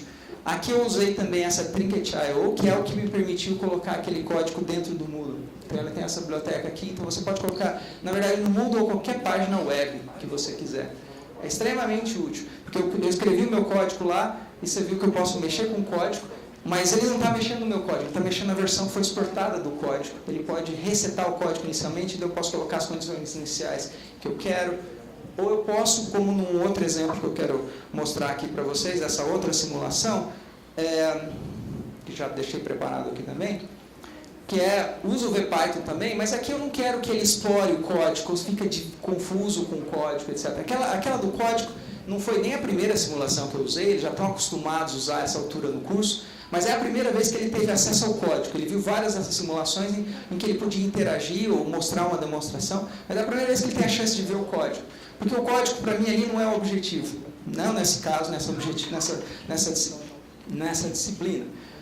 Então, aqui no caso desse exemplo, ele clica para rodar e começar. E essa aqui é uma simulação que mostra o ciclotron, né? Então, de novo, é uma 3D, eu posso ver lá o movimento da partícula à medida que o campo elétrico vai alternando entre as placas lá, a direção do campo B, enfim, ele pode realmente, enfim, visualizar isso, ver como é que cada passagem pelo anel a energia cinética é aumentada e a velocidade aumenta a órbita, enfim. Tem um código que gera isso daqui. Um modelo, de fato, que expressa aquelas equações que você discutido na sala de aula, e eu explico para os alunos isso. Mas aqui eu não quero que ele veja o código, eu fico confuso com o código. Então, quando eu preparei essa simulação, eu preparei de tal forma que ele não vê o código. Então, quando você faz isso, quando você gera isso usando esse Trinket.io, é gratuito, você pode fazer isso aí, você escolhe como que vai ser disponibilizado esse conteúdo. Essa simulação que eu estou usando aqui é uma que eu adaptei de uma que já estava pronto dos autores do VPython. Não fiz nada, praticamente. Então, se eu não soubesse programar nada, eu não precisava. Tem uma série de excelentes simulações já prontas, providas pelos autores e pela própria comunidade de pesquisadores e professores de ciência física. Enfim, só para uma ferramenta. Aqui um outro exemplo fora, aqui na parte de circuitos e correntes alternadas, por exemplo, eu usei um simulador externo, que eu queria só mostrar para vocês, aqueles que forem falar de Física 3 e tal. Essa ferramenta aqui é super legal, porque ela permite você usar um ambiente de simulação de circuitos no próprio browser. Então, tem uma versão que você pode usar ele limitadamente de forma gratuita, e se você quiser, você pode pagar. O valor que você paga para usar num semestre é super baixo. Eu paguei a minha própria para esse semestre aqui, eu nem me lembro o valor, mas não é muita coisa. Aí você pode usar sem limites, você pode criar simulações, colocar os links. No caso lá, aquele link que eu coloquei no Moodle, ligava para essa página, o aluno clica, ele vinha para essa página aqui, onde ele pode vir e construir o circuito, o diagrama, mudar os valores, fazer a simulação aqui. Eu não sei se vai rodar, porque eu não estou logado aqui, eu não sei se ele vai permitir eu fazer. Ele expira depois de um certo tempo, vamos ver se funciona. Aqui eu estou fazendo a simulação do circuito, desse circuito em particular, onde você vê aqui a curva como se fosse do resultado do circuito montado no laboratório que você veria no osciloscópio. Então você pode fazer isso parte da atividade na sala de aula e discutir, ou colocar como um problema extra para ele trabalhar em casa. Pode ser simplesmente uma demonstração, pode ser uma atividade que você pede para ele te dar respostas. Você pode construir o que você quiser em cima disso daí. De novo, é uma ferramenta disponível, acessível. Nesse caso, você nem precisa do Moodle, ela na verdade roda no browser, você não precisa de instalar nada no seu computador e etc. Tá? Então era uma outra que eu achei que valia a pena mencionar para vocês aqui. Então, aqui são os resultados que são gerados. Isso aqui já é um circuito RLC, já é mais complicado, mas você pode falar de uma série de efeitos relacionados a essas coisas aí. Uma coisa que eu queria chamar a atenção, só para não estender demais o tempo aqui, que eu queria deixar tempo para a gente falar, para as perguntas. Isso daqui mostra, eu falei que eu posso monitorar as atividades dos questionários, mas eu posso monitorar as atividades dos alunos específicos. Não, eu não estou querendo ser Big Brother, mas você quer, às vezes, por exemplo, você tem um aluno que está tendo dificuldade, você quer saber qual que é o problema, onde que ele está fazendo a parte dele ou não está? Então, você pode conversar com ele e falar, não, mas eu estou estudando, eu estou fazendo. Mas será que ele está mesmo? Será que ele está investindo o tempo dele nas coisas que você pediu, orientou ele? Você pode ver isso, identificar. Nesse caso, eu peguei um exemplo que eu acho que é atípico. mas eu acho bastante interessante e motivador. Então, aqui eu peguei a atividade de um estudante, isso aqui é um domingo, não é véspera de prova, certo? Isso aqui é um domingo regular do curso. Alguém levantou 7 horas da manhã, lá já começou a fazer a atividade, passou o dia inteiro estudando, trabalhando. Eu percebi isso num dia, eu estava preparando a atividade, eu estava olhando, eu vi que essa pessoa estava online o tempo todo, eu fiquei curioso em saber o que estava acontecendo. E ela não estava online, que ela logou e ficou lá e ficou só indicado, porque depois de 5 minutos o sistema não registra mais ela se não tiver atividade. Eu vi que a pessoa estava consistentemente online, eu falei, o que está acontecendo aqui? Aí eu vi que a pessoa realmente estava trabalhando no domingo, usando ali. Então, para mim, isso é um exemplo de que a pessoa estava motivada a fazer. Enfim, só para você entender o contexto. Esse daqui não é o CDF topo, o aluno de topo, é uma pessoa, na verdade, que tinha dificuldade. É uma pessoa que estava fazendo a parte dela, tá certo? Estava se esforçando. E você tem esse feedback. Então, se esse aluno chega no final do semestre e fala, puxa, eu tirei 4,9. Na USP a nota para passar é 5. 4,9. Na verdade, ele não precisava nem chegar para falar para mim com 4,9. Eu não teria a menor dúvida de problema de consciência de pegar um aluno desse, que eu vi que acompanhou, que tinha dificuldade, que cresceu, que fez a parte dele, de automaticamente arredondar essa nota. Agora, vem um aluno que não fez nada, não fez nenhuma das atividades propostas, tirou 4,95. 4,95 não é 5. Tá certo? 4,9 não é 5. Então, você pode fazer julgamentos como esse de uma maneira muito mais objetiva. Tá certo? Estou dando um caso extremo aqui, mas é só para mostrar que você realmente pode identificar o que está acontecendo e agir. Né? Frequentemente eu via alguém não estava entregando os questionários, eu falava, o que está acontecendo, etc. E tal. A pessoa se sente que ela tem atenção. Isso também muda a atitude da pessoa. Eu não teria como fazer isso se eu não estivesse usando esse tipo de recurso. Não tem como. Tá certo? Eu só vou descobrir na prova que a pessoa foi mal, mas eu não vou saber por que ela foi mal ou o que está acontecendo. Né? Enfim, aqui é um exemplo do tipo dos resultados que eu posso ver dos questionários. Esse é um dos questionários, esse aqui é o resultado final dos questionários, em particular dessa lista aqui, todo mundo tirou a nota máxima, basicamente, a maior parte. E esse questionário em particular, eu uso ela como uma ferramenta que eu chamo, enfim, no contexto, como um questionário formativo. Ele não é um questionário cujo objetivo é saber se ele aprendeu ou não aprendeu. Esse é um questionário, inclusive, que vale nota. Ele vale e contribui para a nota. Mas eu coloco lá, inclusive, eu explico para os alunos, eu falo, olha, o seu objetivo é tirar 10, é tirar a nota máxima. Porque você pode fazer ele quantas vezes você quiser. Dentro do prazo que ele está aberto, você pode repetir ele quantas vezes quiser. Errei, voltou. Na primeira tentativa, você errou, vai perdendo um ponto. Tem um decréscimo lá, mas você pode tentar quantas vezes você quiser, tirou 0. Quando você achou que entendeu, eu não tenho tempo, infelizmente, de mostrar isso em tempo real aqui, mas ele pode tentar, ele continua, coloca a resposta, dá a resposta errada, ele verifica a resposta errada, ele vai tentando, eu errei aqui o sinal, eu errei aqui a potência de 10, esqueci, as unidades, etc. Não, eu estou usando a fórmula errada, não sei. Ele pode ver até ele entender a mecânica do que está errado, o que funciona. E depois disso ele pode reiniciar o questionário e fazer de novo.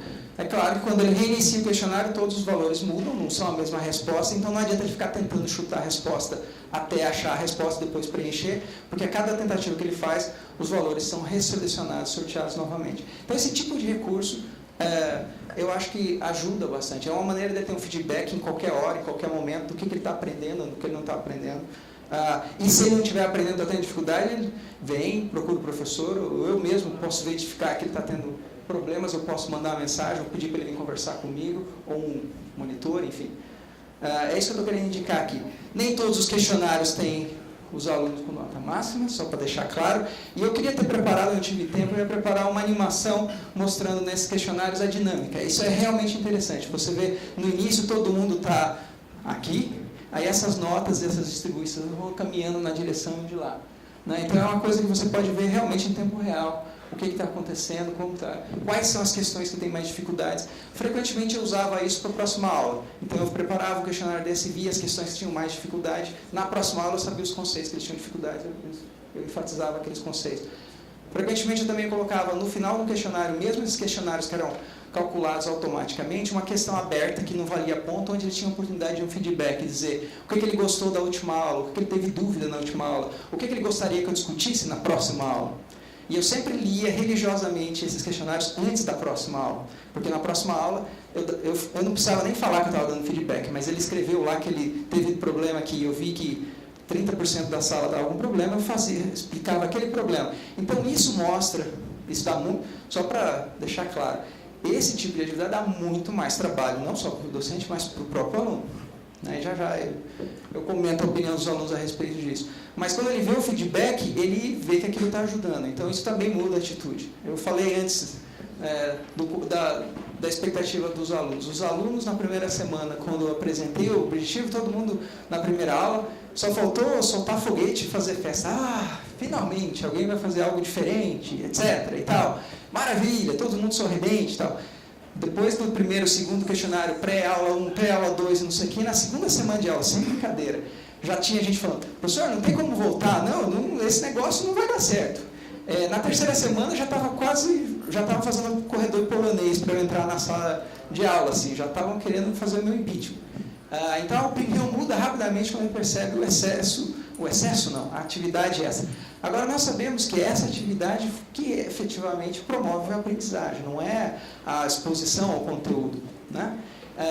Então, mas os alunos, e acho que natureza humana, novamente, são pragmáticos, eles vão agir naquilo que vão afetar a nota deles, o resultado deles. Se eles tiverem que esperar até a prova para ver isso, você vai ter um semestre difícil, porque você vai encontrar essa resistência. Então, essa maneira de dar o feedback na próxima aula, de responder as perguntas, de dar atenção às dúvidas que eles colocam online e responder o mais rápido possível, muda a atitude novamente deles, porque eles veem que, bom, eu estou trabalhando mais, mas agora eu também estou tendo essa atenção, as pessoas estão preocupadas. Então, enfim. Isso aqui é um exemplo de uma atividade de um aluno que ele me mandou, daqueles questionários online. Ele não precisava fazer isso. Ele preparou um negócio muito bonito, fez um notebook usando lá as ferramentas que eu tinha mostrado, onde ele escreveu as suas próprias rotinas em Python para resolver os problemas e a solução dos problemas, fez os gráficos das análises, fez a derivação analítica, que usou o LaTeX para fazer as derivações e mostrar e colocar embutido no texto, e entregou isso daí o PDF para mim sem pedir. Ele me chegou e falou, olha, professor, olha o que eu fiz. Eu achei fantástico. E eu aproveitei isso para mostrar para o resto dos alunos o que ele estava fazendo, para valorizar, não só para valorizar o trabalho dele, mas também para falar, olha, talvez você devesse considerar fazer algo mais do que simplesmente fazer ou não fazer. Enfim, você, às vezes tem respostas inesperadas. Uma outra ferramenta, eu vou falar rapidamente só por causa do tempo, mas que para aqueles que usam, por exemplo, esses respondedores e os clickers, é interessante, que é o Socrative, que é uma ferramenta que permite, por exemplo, fazer discussões com os alunos e eles responderem em sala. O equivalente aos clickers, né, os respondedores eletrônicos, aqueles que sabem o que eu estou falando, já sabem, que não souberem, me procura depois, eu não vou ter tempo para explicar tudo aqui, mas de qualquer forma é uma ferramenta que eu acho interessante, que também é gratuita e você pode usar. Agora tem a versão paga que tem mais recursos, mas a versão gratuita é bem interessante. Então você pode usar isso interativamente com os alunos na sala de aula, fazendo respostas e ver quais são as dúvidas que surgem, etc. Chama Socrative. Eu mostro depois. Na página do curso, se você for ver nas ferramentas, tem lá o link que leva para baixar o aplicativo. Tá? Depois me procura, eu explico. Eu só queria ter a chance de pelo menos falar rapidamente, 2 minutos, a respeito disso daqui. Isso aqui é a parte que eu falei de perspectivas futuras. E para aqueles que não conhecem, talvez, isso aqui é uma referência interessante. Existe um relatório anual que é feito por uma organização chamada New Horizon, e que é muito conhecida pelo pessoal de tecnologia educacional, e onde basicamente eles mostram quais são as tendências mundiais na área de tecnologia educacional. É uma instituição internacional que tem um painel de especialistas do mundo inteiro, é um órgão não privado, sem fins lucrativos, etc. E eu listei aqui, eu acho que vocês não vão conseguir ler, mas alguns dos temas do relatório de 2016. Aqui eu vou só citar para vocês. Um deles aqui é Personalized Learning, ou seja, aprendizagem, né, personalizada. E aqui tem uma palavra que está se tornando moda também, que é Learning Analytics, ou usar as ferramentas de Analytics, ou seja, de tecnologia de informação, em educação. Que eu queria falar rapidamente para vocês. Então, aqui tem o mapa, essa publicação tende a identificar quais são os desafios de curto, médio e longo prazo e quais são as tecnologias que vão, as tendências das tecnologias vão acontecer nesse próximo ano, nos próximos 2 anos, ou nos grandes problemas que têm que ser resolvidos. Eu recomendo que deem uma olhada. Tem uma edição, na verdade, dele em português, do Brasil. Mas aqui, de novo, vai aparecer aqueles temas que eu falei para vocês. Aqui tem uma lista mais detalhada, que eu acho que eu vou só indicar alguns pontos. Mas você vê, por exemplo, aqui, tecnologia de internet, cloud computing, digitais, estratégias digitais, flipped classrooms, as salas invertidas, tecnologia de aprendizado, learning analytics, ou seja, essas técnicas de analítica para aprendizagem, e adaptive learning, ou seja, aprendizagem adaptativa, são usar ferramentas automáticas ou de aprendizagem de máquina, aprendizagem de inteligência artificial, para identificar, por exemplo, nos questionários, qual é o grupo que tem maior dificuldade para tema A ou B, ou de tal forma que o questionário, por exemplo, se adapta automaticamente às dificuldades do aluno. Ele não respondeu a tal questão, então ele não sabe tal conteúdo, você coloca questões que se ele vai acertando certas coisas, você pode aumentar ou diminuir o nível de dificuldade do questionário, que ele vai se adaptando ao estudante, por exemplo. Então, essas são tecnologias possíveis hoje, usando tecnologia de informação, informática e tal, que tem cada vez mais sido usadas ou discutidas na área de ensino, de aprendizagem. Então, essa referência aqui é bem interessante e discute várias delas. Ela não dá a resposta, mas ela coloca temas e pelo menos coloca você a par do que se discute mundialmente nessa área. Como eu falei, existe uma edição dela brasileira, focada nas universidades brasileiras, e esse daqui, por exemplo, é o relatório de 2015. Ela é menos frequente do que o outro, não tem todos os anos, mas tem, acho que o mais recente, pelo menos no ano passado, ele não tinha em 2016, mas tinha a versão 2015. Talvez agora tenha uma nova versão. Não sei se a periodicidade é a mesma. Mas se você olhar aqui, você vai ver que os temas são basicamente os mesmos, né? Mas ela é focada regionalmente. Isso daqui já não é necessariamente internacionalmente. Isso daqui é composta por um painel de especialistas do país, enfim. É uma outra fonte que eu acho que é interessante para quem se interessa em tecnologias educacionais, etc. Essa é uma lista curta de uma outra publicação relacionada que fala dessas tendências nessa área de ensino e aprendizagem, e a lista aqui eu já coloquei em português, alguns dos temas que são os 7 temas principais. Então, entre eles estão transformações acadêmicas, desenvolvimento docente, treinamento, né, especialização em docentes diante dessas novas tecnologias e ferramentas, etc. De novo, a avaliação do aprendizado,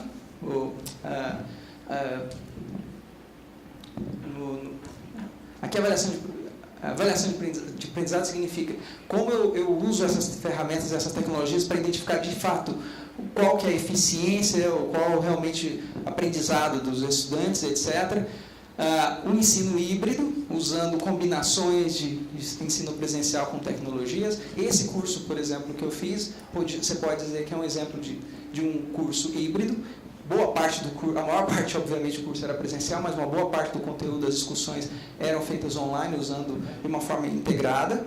Learning Analytics, novamente, uma análise de aprendizado, mas no sentido analytics da palavra, que quer dizer usando tecnologia da informação, recursos como inteligência artificial, etc., para fazer, para resumir grandes agregados de dados, né, de bases grandes. Enfim, vários desses. Eu destaquei o Learning Analytics porque dentro da nossa plataforma, no ano passado, a gente já introduziu algumas dessas ferramentas de Learning Analytics, integrando dentro do Moodle. Por exemplo, algumas delas estão aqui. Uma delas, isso para o curso, essa ferramenta aqui, Heatmap, me permite me dizer, para cada item que eu coloquei no Moodle, quantas vezes foi acessado, quantas vezes ele foi acessado e quantas vezes foi acessado de maneira independente. Então, ou seja, quantos alunos da minha turma acessaram aquele recurso e quantas vezes ele foi acessado. Então, isso me permite, por exemplo, verificar quais ferramentas... se eu venho aqui, talvez aqui...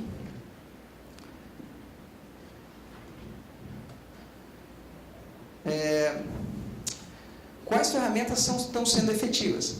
Então, se eu ligar aqui de uma maneira rápida, ele me mostra aqui quantas vezes foi acessado essa atividade, por exemplo, quantos acessos tiveram ao fórum, ao longo do curso, no caso. 1.970 vezes, por 79 alunos, basicamente todos os meus alunos acessaram.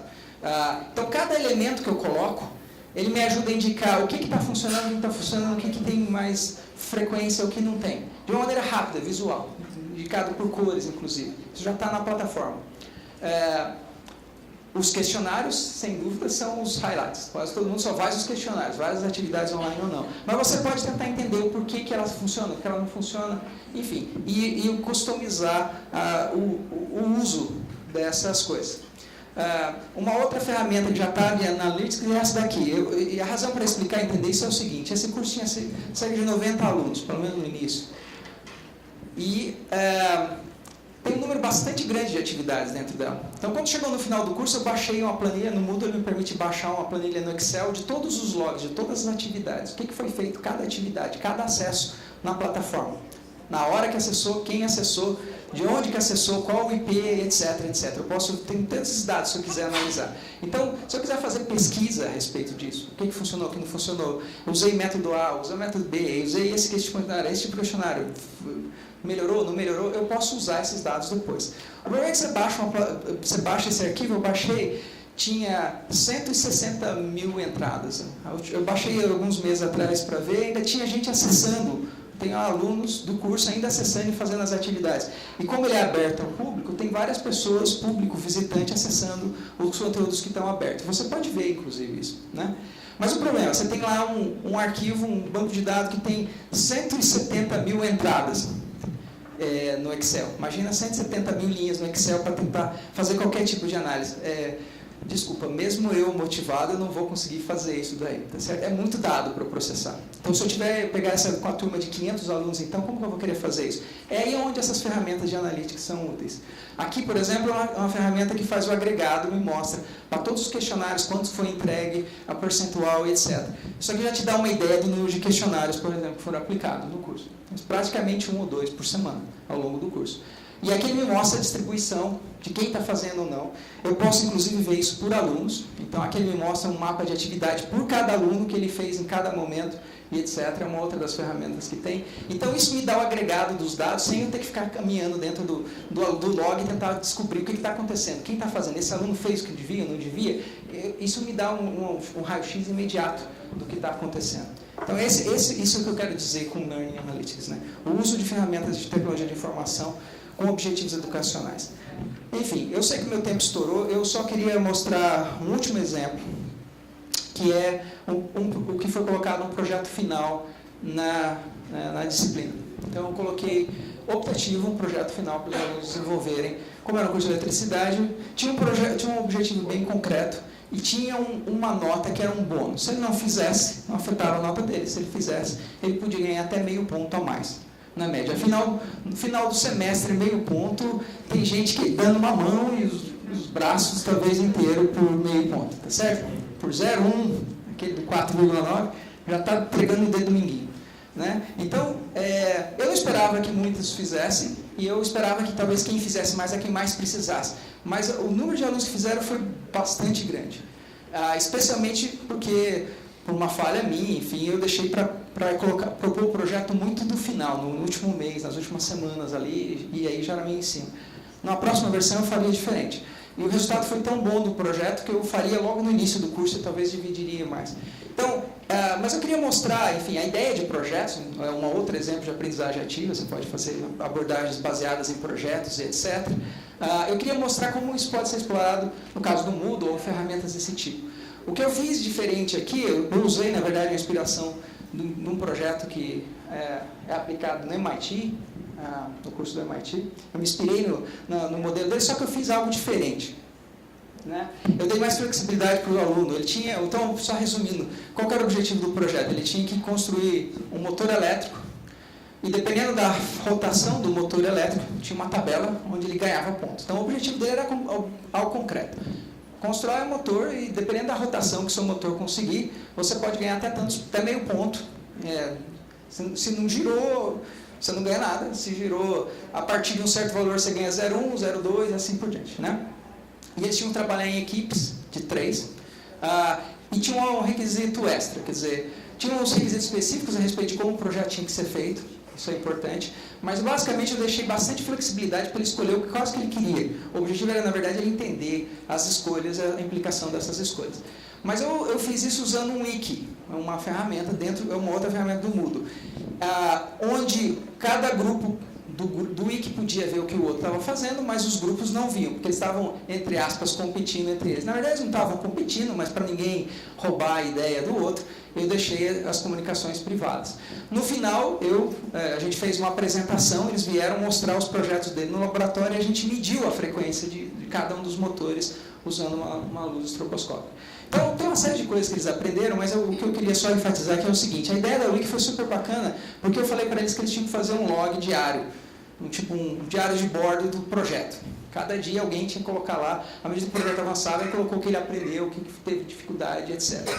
E aí cada grupo fez isso, eu achei fantástico e super legal, não vou ter tempo de mostrar os vários exemplos aqui, mas eles fizeram lá. Eu vou só colocar umas páginas rápidas só para você ter uma ideia disso. Então lá eles colocavam fotos do protótipo, os vídeos dos testes que eles fizeram, das tentativas, ideias e layouts do que eles estavam pensando em como fazer para otimizar o projeto, das construções que foram feitas, do laboratório, enfim, é um material super, super rico. E aí você vê que eles, à medida que eles vão fazendo as descobertas e etc., né? E eu falei para eles que o log podia valer mais um ponto, 0,1, podia ter um bônus. Se, por exemplo, ele tentou fazer, ele fez um esforço, o motor não funcionou, mas se ele fez um bom reporte do que ele fez, eu podia considerar alguma coisa no final lá. Então eles se esforçaram em fazer um trabalho legal, em documentar isso. Eu não vou ler isso, porque não tem tempo. É praticamente o último slide. Mas o resumo dessa história aqui é o seguinte. Aqui, no final, eles terminaram os logs, disseram qual que foram os resultados que eles obtiveram, aí ele escreve, tive tal coisa, e aí ele explica qual que foi cada um deles eu pedi para explicar qual que foi a opinião dele, o que ele achou do projeto, etc. Aqui tem um exemplo de 3 dos alunos que eu acho emblemático, é ilustrativo. Tem vários grupos, eu escolhi esse daqui só como um exemplo. Mas, basicamente, de uma forma resumida, a maioria adorou a ideia do projeto, foi algo diferente. A maioria ficou surpreso o quanto que eles aprenderam fazendo a atividade, o quanto que eles subestimavam, porque eles sabiam as expressões que geravam o motor. Eu mostrei um motor parecido na sala de aula, como construir, coloquei vários vídeos na internet que eles viram. Mas na hora que eles tinham que fazer com um objetivo concreto, que era otimizar e ganhar pontos e obter o máximo de rotação, ele foi entender a implicação do momento de inércia com as escolhas que ele faz. Ele usa um fio mais grosso ou mais fino, tem mais corrente, o torque é maior, mas também a massa é maior, muda o momento de inércia. Ele começou a fazer conexões que eu acho que ele nem imaginava. Ele provavelmente achou, se você for na internet procurar vídeos lá, você acha 1 milhão deles. 1 milhão talvez não, mas vai achar uma centena deles rapidamente, vídeos lá mostrando como construir um motor elétrico. Então, eu até indiquei isso para eles, não era o objetivo. Mas como eles tinham um objetivo, não era só construir um motor, eles tinham que construir e fazer algo além, etc. E ele tinha quase toda a liberdade para fazer. Isso fez ele pensar profundamente a respeito de certas coisas que ele não tinha se dado conta que eram relevantes e importantes. Então, vários deles reportam e falam isso nesse final, espontaneamente. Então, eu achei fantástico, acho uma ótima experiência, eu recomendo. Enfim, eu acredito, e espero ter convencido vocês, ou pelo menos fazê-los refletir a respeito disso, aqueles que ainda estão céticos, de que a tecnologia pode ser uma ferramenta extremamente importante nessa ideia de personalizar o ensino.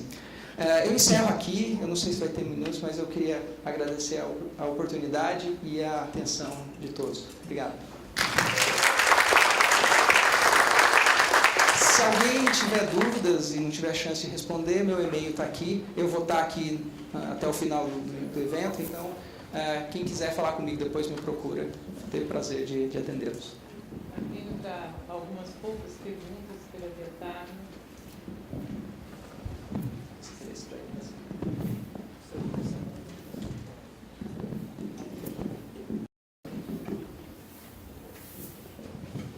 Boa tarde, eu sou o Rafael, eu sou professor de Física do Rio de Janeiro e sou mestrando na UFRJ. Eu queria te perguntar se você conhece ou poderia indicar para a gente outros ambientes virtuais de aprendizagem ou plataformas diferentes do Moodle que eu acredito ser mais voltado para o nível superior, porque se você chega com o Moodle para o ensino médio, é possível de você encontrar uma rejeição grande, né, pela interface dele. Então, você conhece alguma outra plataforma, algum aplicativo de celular ou alguma coisa do tipo para indicar? Ok, deixa eu só entender melhor o que você acha que pode ser uma barreira com relação ao Moodle. Porque o Moodle ele é extremamente flexível. Tem vários temas que você pode customizar, existem aplicativos para celular que você pode usar. E como ele provavelmente é a plataforma mundial, das plataformas abertas, é a maior plataforma, é a plataforma que é mais utilizada no mundo inteiro. Então ele tem uma comunidade muito grande e é muito fácil achar ferramentas, plugins e maneiras de customizar. Então, só para entender melhor, o que você acha que pode ser uma barreira para poder tentar te orientar melhor? Porque, no geral, né, como a sua própria explanação colocou, quando a gente tenta implementar um ambiente virtual, muitas vezes as pessoas elas utilizam pouco aquele ambiente, né, e com o passar do tempo utilizam cada vez menos. Eu tenho como exemplos algumas plataformas lá da UFRJ que, né, professores tentaram implementar mesmo a nível de graduação e não tiveram sucesso. Uma delas era em ambiente Moodle. Tá. Bom, existem outras plataformas do tipo do Moodle, do LMS, como o Moodle. Mas, como eu falei, a mais popular é o Moodle. Das abertas. Existem outras plataformas pagas, que, na verdade, não tem muito mais recursos do que o Moodle, pelo menos até onde eu sei. Tá? Então, existem outras plataformas como o Sakai, muito parecido com o Moodle, existem várias outras. Mas eu não sei se você vai se interessar tanto por elas. Eu acho que entre as públicas e abertas, o Moodle talvez seja uma das melhores opções. E o Moodle, para quem não sabe, você pode ir no site, baixar, instalar no seu computador e aprender a usar localmente. Ou você pode instalar, ou ter alguém para instalar, um especialista de tecnologia de informação, instalar no servidor da sua escola e etc. Então, eu acho que ela também é aplicável ao ensino médio, não necessariamente só ao ensino superior. Ela é mais comum, talvez, no ensino superior, principalmente no Brasil. Mas, no Brasil mesmo, tem muitos sites que usam ensino à distância, cursos de ensino à distância, que usam o Moodle disfarçado. Ele é customizado, tem um tema diferente, mas, por base, o código que está rodando é o Moodle. Eles recentemente lançaram um aplicativo para o celular, então você pode usar um app no celular para logar na plataforma. Isso facilita um pouco, principalmente para quem está habituado a usar tablets ou plataformas móveis. Então, outras opções, que aí talvez não sejam tantos LMS. A vantagem de uma plataforma como o Moodle, como um LMS, é que não é só um veículo para colocar conteúdo. Né? Você poderia fazer isso num blog, você poderia colocar no Facebook, ou num canal no YouTube, ou, tem lá o seu próprio site. Tem várias outras maneiras usando tecnologias web, digamos assim. Né? Mas a vantagem no LMS é que ele te permite ter um monitoramento. Você pode ter facilidade de customizar o que você vai colocar. Você pode acompanhar a atividade, quem fez o quê, quando entrou, quando não sei o quê. Então, é nesse sentido que ele é um sistema de gerenciamento de aprendizagem, não só um ambiente de disponibilização de conteúdo. Então, depende do que você vai querer fazer e das dificuldades que você tem. Se você quiser, a gente pode conversar melhor, mas eu acho que mesmo usando o Moodle, tem muitas maneiras de customizá-lo. Isso, de novo, eu não ganho nem um centavo do Moodle, tá certo? Eu até sou otimista, assim, entusiasta da ideia de código aberto, então por isso só eu já faria propaganda dele. Mas existem outras plataformas abertas também. É que ele realmente, a grande vantagem é que se você quiser aprender alguma coisa ou buscar alguma coisa, por ele ter uma base instalada muito grande, é muito fácil. Você vai no Google, você vai achar muitas coisas já prontas e que facilitam, ou que integram facilmente. Tem muitos provedores de conteúdo que já provêm com a interface de conexão com ele. Então, eu acho que vale a pena tentar explorar, mas depois você vai me procurar, a gente vai conversar um pouco melhor. Tá bom? Obrigado. Nada.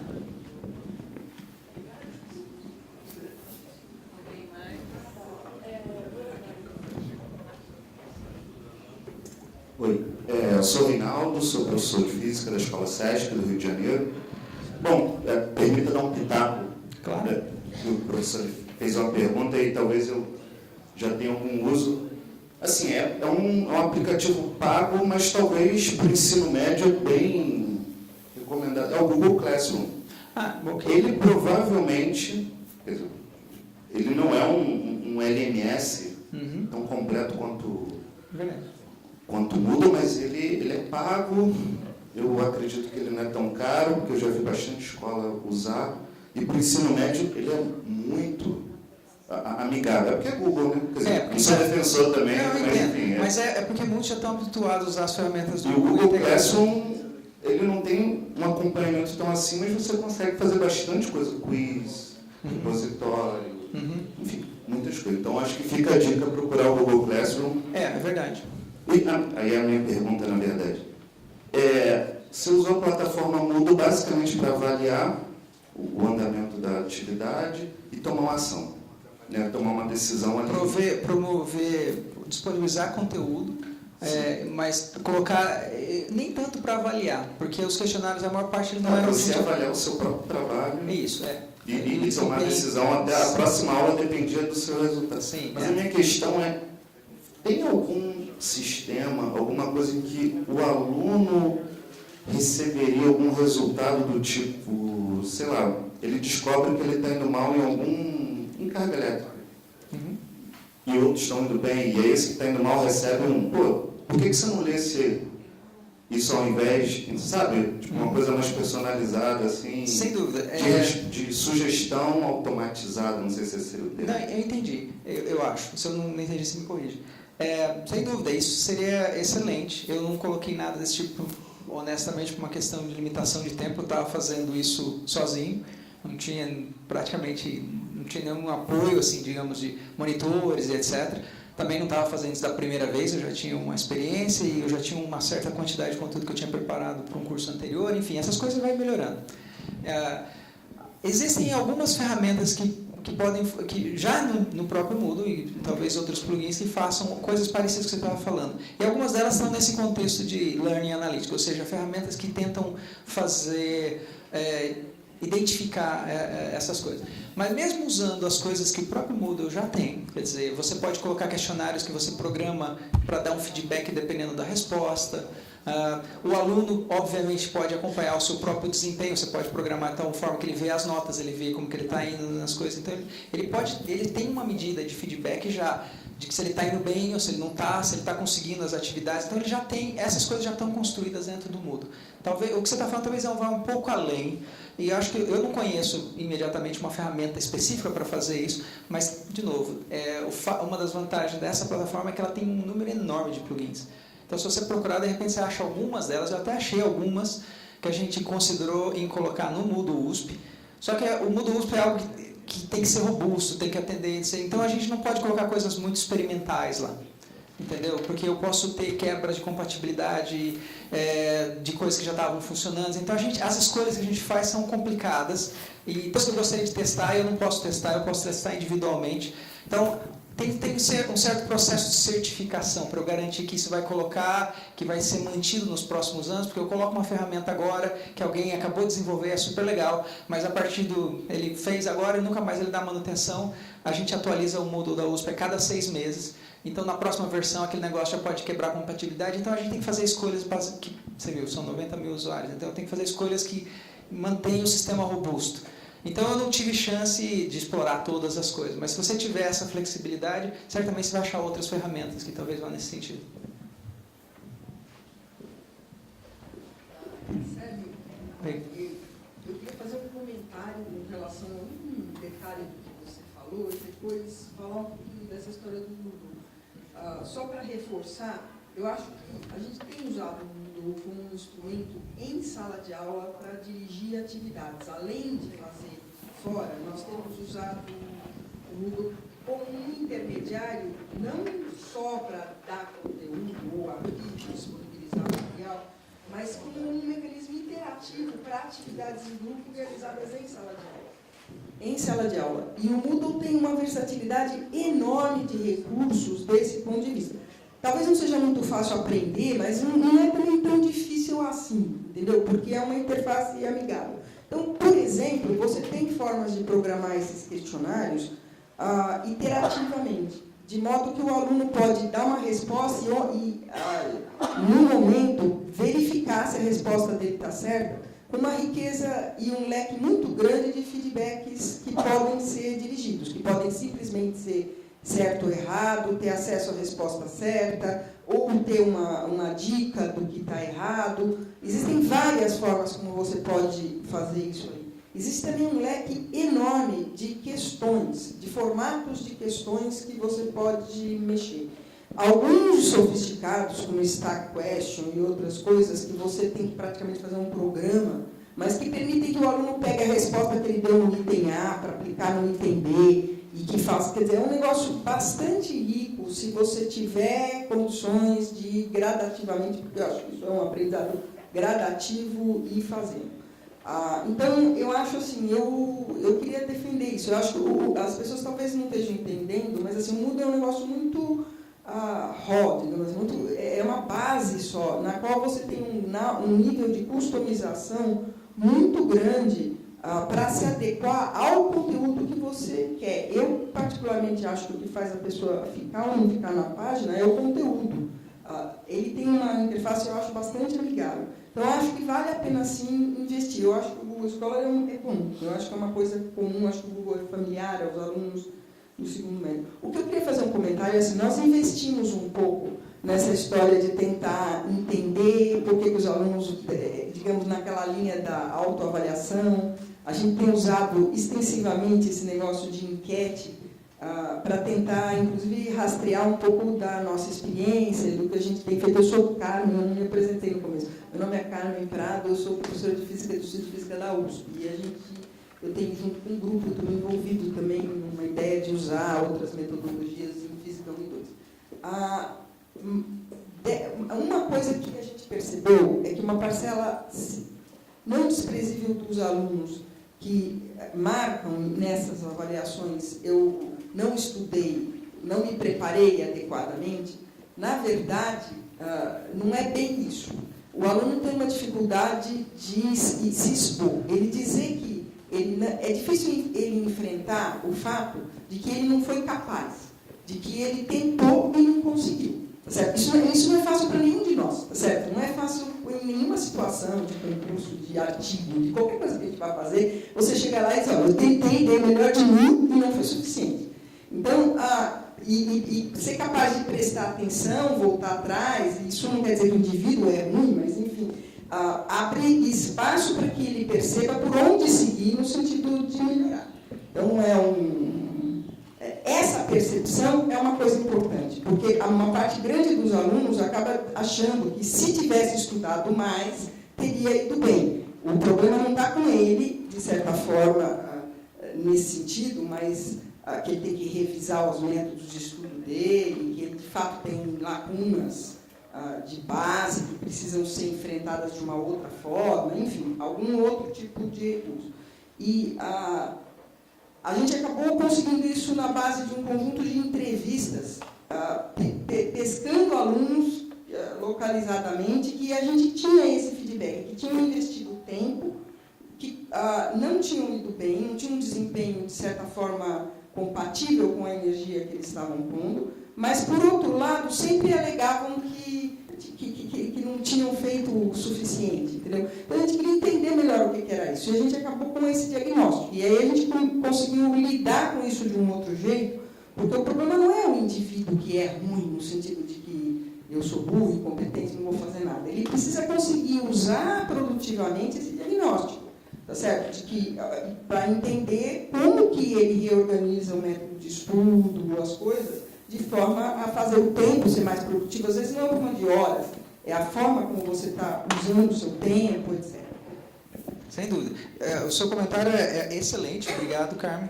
Me lembrou de duas coisas que eu queria mencionar. Uma é que você falou, a Carmen era uma das apresentadoras da mesa redonda de ontem, que falou de várias dessas metodologias ativas, inclusive o IFUSP também está fazendo, já começou, inclusive, até antes, várias iniciativas parecidas aqui, assim, com apoio institucional, que é um diferencial, porque acho que muitas coisas a gente faz individualmente, isso aqui era meio que um esforço ainda individual, agora que a gente está começando um esforço institucional. Então, a Carmen também tem muito para falar a respeito disso. Uma das coisas que ela falou ontem que eu achei interessante, que eu esqueci de mencionar, é que, como ela disse aqui, você pode usar o Moodle, a plataforma. Eu não fiz isso, quer dizer, eu fiz em sala de uma maneira diferente, meio que usando o conteúdo lá e dirigindo, mas não os alunos trabalhando ativamente num projeto, numa atividade, em sala de aula, usando a plataforma. Eles usam isso. Então, eles usam isso, inclusive ferramentas para, acho que, ter substituindo os clickers e etc. Existem plugins no mundo, enfim. ela também tem bastante para acrescentar. Essas coisas estão disponíveis. Eu não mencionei, porque algumas eu não conheço pessoalmente, e outras que não foram usadas nessa plataforma. A outra coisa que eu queria mencionar, aproveitando a sua fala, é que eu acho ótimo, e isso eu até estou interessado em saber mais detalhes de como você estava fazendo, mas um ponto que eu acho que é importante, uma grande oportunidade para os pesquisadores, enfim, para as pessoas aqui. Esse tipo de recurso não só facilita e melhora a entrega, digamos assim, a eficiência do seu próprio curso, mas ela te promove, inclusive, uma base onde você pode até fazer pesquisa em cima disso. E eu acho importante fazer isso. Eu gostaria que a gente fizesse mais disso. A gente faz muito pouco no nosso país, na verdade, isso. Fora você vê um grande número de pesquisas, ainda agora mais com os MOOCs massivos, né, conteúdos online, tem uma grande quantidade de pesquisa a respeito de, inclusive, como funciona o aprendizado, o que é eficiente, o que não é, o que desperta interesse, o que não motiva, etc. E os aspectos que você está falando estão nesse contexto aí. Então, eu acho que você pode usar a plataforma, você pode usar os questionários, que é uma outra maneira, inclusive, né, que você pode ter informações que você não vai conseguir com uma plataforma como essa, mas você tem uma base de dados concreta que você pode analisar.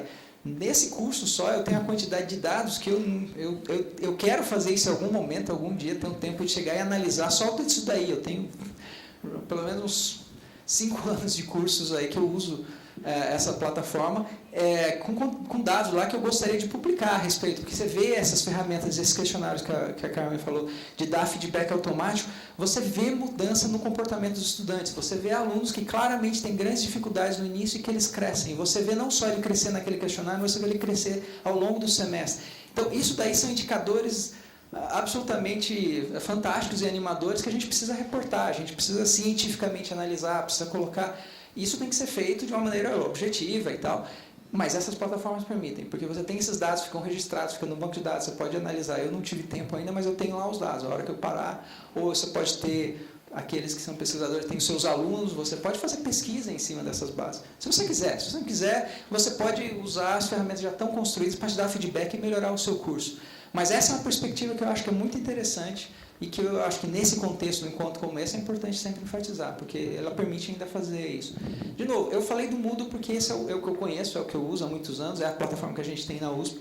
Várias universidades no Brasil usam, outras instituições, até de ensino médio, eu sei que também usam, mas existem outras opções.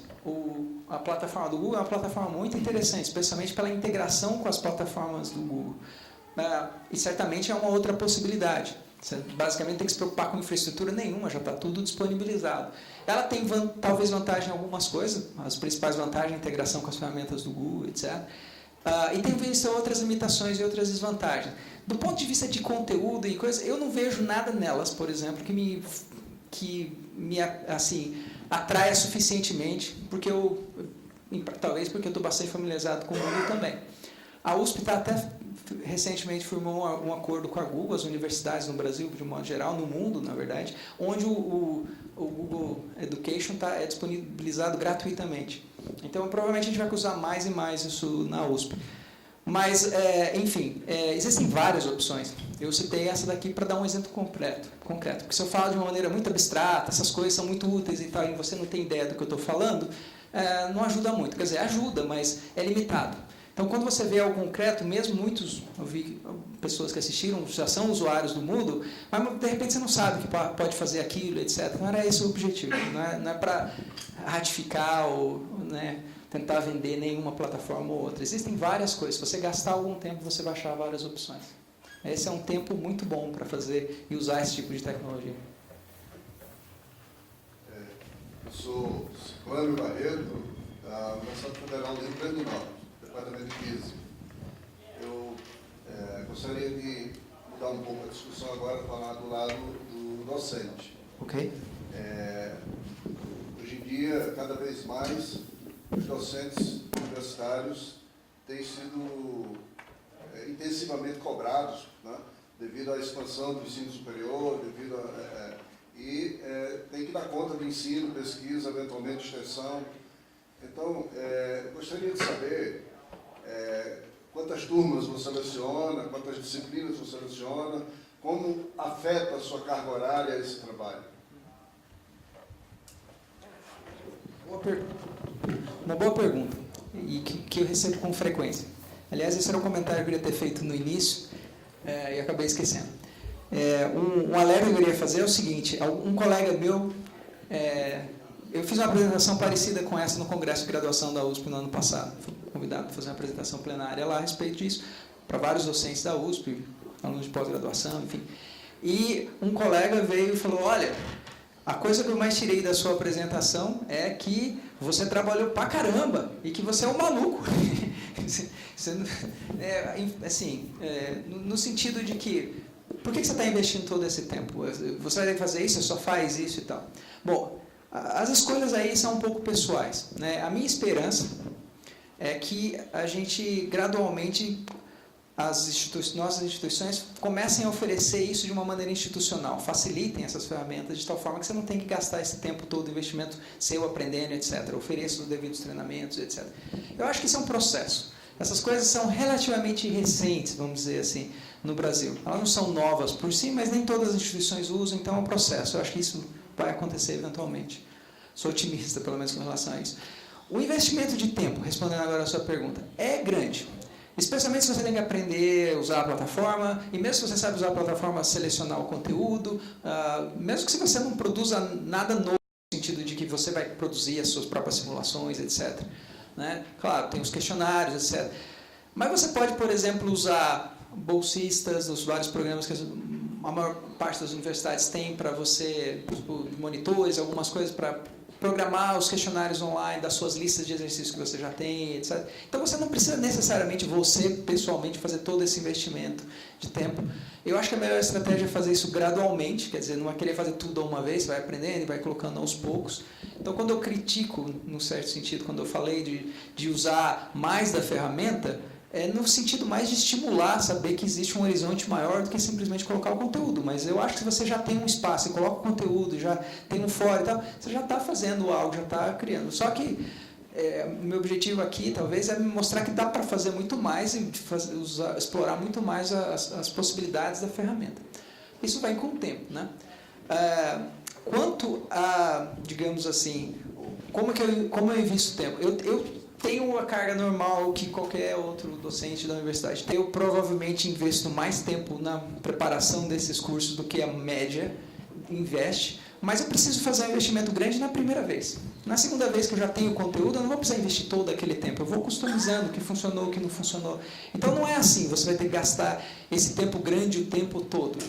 Depois que você... Eu te digo o seguinte, no início, sem dúvida, vai te exigir um investimento de tempo maior. Mas eu acho que depois que você começar a usar, e você vê o resultado disso, os seus alunos, e você vê a coisa, você nunca mais vai deixar de usar. E depois que você já desenvolveu uma certa habilidade e já tem uma certa quantidade de conteúdo, é muito mais fácil de aproveitar esse tempo. Então, não é algo exatamente linear. No início é um step, talvez, você vai ter que investir um tempo. E, gradualmente, você vai ficando mais eficiente, vai usando, e tendo que investir menos tempo na preparação dessas coisas e mais tempo na atenção. Se eu tivesse que aplicar esse curso de Física 3, eu faria poucas modificações do que eu fiz ali. Então, eu não teria que virtualmente gastar tempo nenhum preparando o conteúdo online. Eu poderia me concentrar só no objetivo do curso só. Assim como qualquer um curso presencial. A primeira vez que você vai fazer, você vai preparar as notas, você vai pensar a respeito. Depois você já está fazendo, depois de alguns anos, você já tem uma prática. Né? Então, acho que essas ferramentas não são diferentes nesse sentido. A diferença é que eu acho que elas podem ser muito mais eficientes, elas podem fazer transformações bem maiores. Eu acho que você mesmo, quando vê essas coisas, talvez o risco que você corra é que você vai continuar querendo sempre buscar mais, mas é sempre uma escolha, você não precisa necessariamente fazer isso, você pode fazer isso de uma forma escalonada. Mas eu não vou mentir ou te dizer, não, é fácil e não sei o quê. No início é sempre difícil, a vantagem, a coisa boa de uma ferramenta como essa particular, que é bastante usada, é que você facilmente acha ajuda. Mesmo se você não estiver na sua instituição, você procura online. Existem comunidades grandes, mesmo no Brasil. Se você não conhece ou quiser precisar de algum auxílio nosso, tem uma comunidade grande na USP que usa e que tem boa vontade de ajudar. Muito do que eu aprendi foi com colegas também. Tem um professor no Instituto de Física de São Paulo, que é o pioneiro, o pai do Moodle, que é o professor Ewout Terrar. Com quem eu aprendi a maior parte das coisas que eu sei do Moodle. Eu comecei a usar já faz algum tempo, Mas toda vez que eu tinha um problema, eu quero fazer alguma coisa diferente assim. Se eu não conseguir achar online, eu vou lá no site, eu pergunto para ele, ele é o expert, ele sabe dessas coisas, ele pode me indicar nas direções e tal. Então, essas comunidades existem no Brasil, existem no exterior também, mas mesmo na nossa comunidade, e você deve usá-la, porque senão o peso fica muito grande. Mas, às vezes, o que você precisa é só o caminho das pedras, só saber que existe e procurar. E aí você vai fazendo gradualmente. Porque se você nunca explorou esses territórios, você não sabe o que está disponível. E, hoje em dia, o número de ferramentas gratuitas, de qualidade, que eu acho que podem ser potencialmente impactantes em educação, nunca foi tão grande. Mas também nunca foi tão grande as possibilidades. Então, você pode direcionar os alunos, aí talvez seja um trabalho de guia, talvez você não precise nem fazer o seu próprio site, você pode achar os conteúdos e indicar para os alunos seguirem. O problema desse caminho, falar, está lá na internet, página e tal, não sei o quê, é que você não sabe se ele fez, se ele acompanhou, se ele fez a atividade.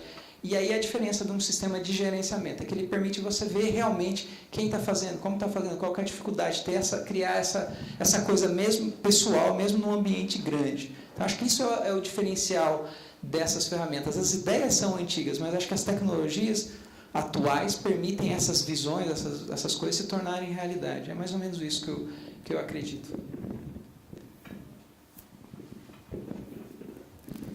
Bom, vamos agradecer novamente. Se alguém gostaria, depois poderia procurar o Serginho, que ele está à disposição. Ok?